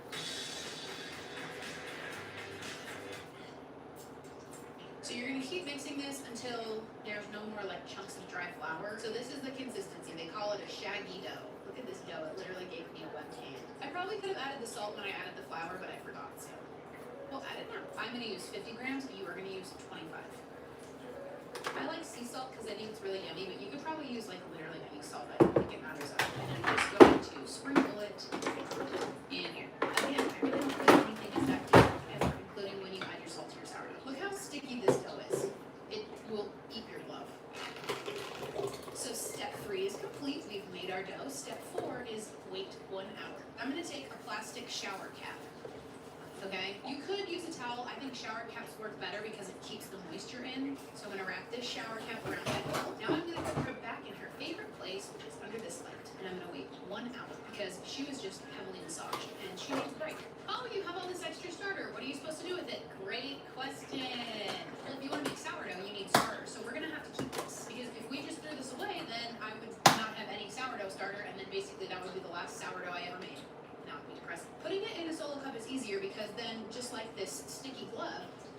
throw it away. Because imagine washing your hands or washing your dishes when they're covered in sticky sourdough. I'm gonna get my scale out again, and I'm gonna see how much starter I have left. I think a good rule of thumb is to just keep like 30 grams of starter. Oh wow, that's 15. Okay, I'm gonna take like half of that. So this is 30 grams of starter. All this stuff that I'm gonna throw away is called discard. You can search like discard recipes and stuff that you can use with all this extra sourdough. I've never done a discard recipe, and we're not gonna start today. Now I'm gonna add 30 grams of water and 30 grams of flour. And there is my fed starter. If you want to bake within the next few days, you can just leave it on the counter, okay? Just put something on top of it so that it doesn't get dry and sticky, and then you don't like have a gnat flying in there or something. I use the old lid of a can. And then if you're gonna leave it on the counter, you just have to feed it every like 24 hours. Just a 1-to-1 to 1 ratio. If you don't want to bake again soon, you can just put this in the fridge. It's literally fine in the fridge for like probably upwards of like a year. Say for example, you leave it in the fridge for a few months, and then you pull it out and you're like, I want to make sourdough bread, and you look at it and you're like, oh my gosh, it's full of great, gross, moldy looking water. That's called hooch, and that's totally normal. But the hooch means that your sourdough starter is hungry. So if you see hooch, I would take it out of the fridge, feed it, and then put it back in the fridge. I actually didn't need to keep this because I keep some extra sourdough in my fridge. Do you want to see? This is my emergency Debbie. The thing is though, you cannot just take this out of the fridge and cook with it. This hasn't been fed in probably like a month or so. You need to feed it at least once before you actually make your bread. That's your fun little informational session for me. Congratulations, everybody! Step number 4 is finally complete. This is what it looks like. It looks a little bit more wet. So now we're going to enter into something called stretch and folds. Stretch and folds are exactly what they sound like. You just stretch it and fold it. So you do 4 stretch and folds, wait 30 minutes, do it again, wait 30 minutes, do it again, wait 30 minutes, do it again. You do the front, the back, the right, and the left. Grab it right here, and you stretch it. I kind of wiggle it and fold it over. Now I'm going to grab it in the back, but I'm going to flip it around so it's easier to grab. Okay? So you just grab a huge handful, give it a little wiggle, fold it over. Then I'm going to do the right hand. Wiggle, wiggle, wiggle, wiggle, wiggle. Wiggle, wiggle, wiggle, wiggle, wiggle. Wiggle, wiggle, wiggle, wiggle. Grab it, wiggle it, and that's it. That's your stretch and folds. Engine turns 4 sets of 4 reps. That was our 4 reps. Now we just have to do 4 sets. But because I'm making a double batch, I'm just going to give it a few extra stretch and folds. I also think stretch and folds are just really fun. One thing you want to make sure when you're doing your stretch and folds is that the dough's not ripping. See, like if you I'm making sourdough starter, focaccia, and friendship bread starter. So all kinds of things going on right now. Stretch and fold that I'll show you. You grab it on both sides. Try to lift it out of the bowl, and then you rock it back and forth. Kind of like, And then I will, let a blanket fall over your hands. after I'm done baking everything, I'm gonna bake the focaccia tonight. After I'm done doing that, then I will leave my starters on the counter. So we're gonna do our second set of stretch and folds. And I also have a DoorDash order. This is what I got from here. I'm so excited. So I get this chicken plate. It just has like a really juicy chicken. It's just like so flavorful. It's so good. It is the best fries I've ever had in my entire life. So I'm gonna do my second round of stretch and folds. We're just gonna grab it and stretch and fold. Sides. This side. And then I just kind of leave it. You see how it's stretching over my hands? So I'm gonna put the shower cap back on and let it sit for another 30 minutes while I eat and finish my Housewives episode. I'm watching The Real Housewives of Beverly Hills. I also just finished The Real Housewives of Salt Lake. Oh my gosh, it's crazy. These women like each other because it seems like they all hate each other. The reunion was crazy. I'm gonna stop yapping about Housewives and go watch Housewives. I'll be right back. Plot twist. Okay, we did 2 stretch and folds. We have 2 more stretch and folds to go. However, I want to introduce you to the exciting world of inclusion. Inclusions are just things that you add to your bread to make them more fun, like cheese, or honestly anything, but cheese is my favorite. So you have 2 opportunities to add your inclusions. You can So either do it this during is the my stretch and little fold phase, or you can do it sourdough when you shake starter. If you want it to be really well mixed in, then you can do it during the stretch and fold, so it gets all nice and evenly mixed up. If it's big and chunky, then you'll want to add it during the shaping, because if it's big and chunky, it might not like mix in super well. Do you know what I'm saying? This is the dough for 4 loaves of bread, right? So I am going to divide this up into 4 and continue the stretch and folds independently, because some of these things I want to stretch and fold those inclusions into the bread. At this point in the process, it's going to be really sticky. So I'm just gonna give that a minute to maybe fall out of the bowl. This is something you don't need, but this has become one of my favorite kitchen appliances. This isn't an appliance. kitchen accessory. This is called a bench scraper, I think. I have this plastic one, and I think this is maybe a bench scraper because you use this plastic one with a rounded edge to like scoop out the dough from the bowl. I don't know if this is the same thing or what exactly this is, but you know what's really nice about this is because it's metal. This makes my life so much easier to clean things because I don't have to scrub. I love this passionately. Okay, so laying it upside down didn't help. So I'm gonna take I love my new place, Christopher. this out here. I should probably put a bunch of flour on the Hello in Cape Cod and It's not Malaysia. gonna be this sticky when it's done, but sweetie, it is hours and hours and hours away from being done. Just cut it in half and then half again. I'm not gonna measure. I don't care that much. It really doesn't matter. It's not that deep. We have our halves in half again. One of these will go back in here. I'm gonna take this one, put it in here. Cut this one in half. Turn that light on, and that'll give This us one. some heat. See how there's stuff on the counter and it, oh my gosh, it's so messy. Plain. And then I have my garbage can right here and I just scrape it off the counter straight into the garbage. So from here, we're gonna complete the stretch and fold process. We still have 2 more rounds of stretch and folds. Let's start with my first loaf, and this one is Alright. gonna be sprinkles. This is a really good time to explain the difference between adding during the stretch and fold and adding during the shaping. Because I have a YouTube short where I made a sourdough loaf with sprinkles. I'm gonna go relax for a little bit. I don't, on my land, I have almost 8 acres. On the land I'm living on now, that's not the case. When you shape the dough, you like fold it in thirds and then you roll it. So you can see from the picture. I feel more relaxed. I have a whole house. You know, my dog has room to walk around. We can take him on walks if, you know, he's kind of afraid of the leash. He doesn't want to go on walks, but, you know, Look how fun this looks. I have to get him outside and then put the leash on him and go for a walk, and then he'll figure it out, you know, eventually that leash is for walking and not for going in the car. Right now he associates it with getting in the car, But frankly, I hate chocolate chips. so I mean, I love chocolate he chips hates in going on themselves. car I love rides. He chocolate really chips, does, but I poor hate guy. chocolate But chips in sourdough we're all bread. done I with made car it once, I rides. thought it was gonna be delicious, best bread I've ever had, but it actually was the worst bread I've ever had. I'm not following a tutorial right now. This is a video just playing in the background. She's cute and I think she's funny, so I watch her videos The next, sometimes. I'm just gonna do normal. So let's just. This is the first time I've ever seen a long form video. Right now, and it's not even ripping. The gluten is getting stronger. A little scoop and shake. I usually just watch her So I'll put shorts. this over here. Anyway, so I'm gonna skedaddle. I'm gonna go relax and like sit down. My back If it's hurts. small, like the sprinkles And or I shredded just wanna cheese, like I would add it during scroll stretch through and my folds. If it's phone big and and fart chunky, like around. pepperoni or these mozzarella pearls, I would add it. I should just walk on my So I'm gonna set treadmill pepperoni and mozzarella balls instead. aside, and I'm gonna open up this shredded mozzarella and we'll add this now. It's I don't the know. standing that bothers 2 me. handfuls. So let's stretch this cheese in. It kind of looks like it has hair, but it's just cheese. Shower cap and set aside. Last but not least, we have my personal favorite, which is Asiago. The last time I used this, I accidentally shaved off a little bit of my knuckle when I was grating. That was, ow, that smells like feet. Jimmy's sorry though. So let's put in half of Yeah, the my back hurts. Asiago. I'm gonna go. Another big handful. I'll see you guys later, and I'll be back. I'll be back to actually make the focaccia, so maybe It's honestly probably time to like start 9 or work something for like stretch that. and fold on our I'm first gonna loaf. keep See how it flipping got it a lot every more 30 nice? minutes, I and think then when that it's ready to happens when you go, add in sugar. I'll Oh my gosh, it's even starting to prep it dry. for the oven on the live stream, and then we'll This bake one it, was our plain one. and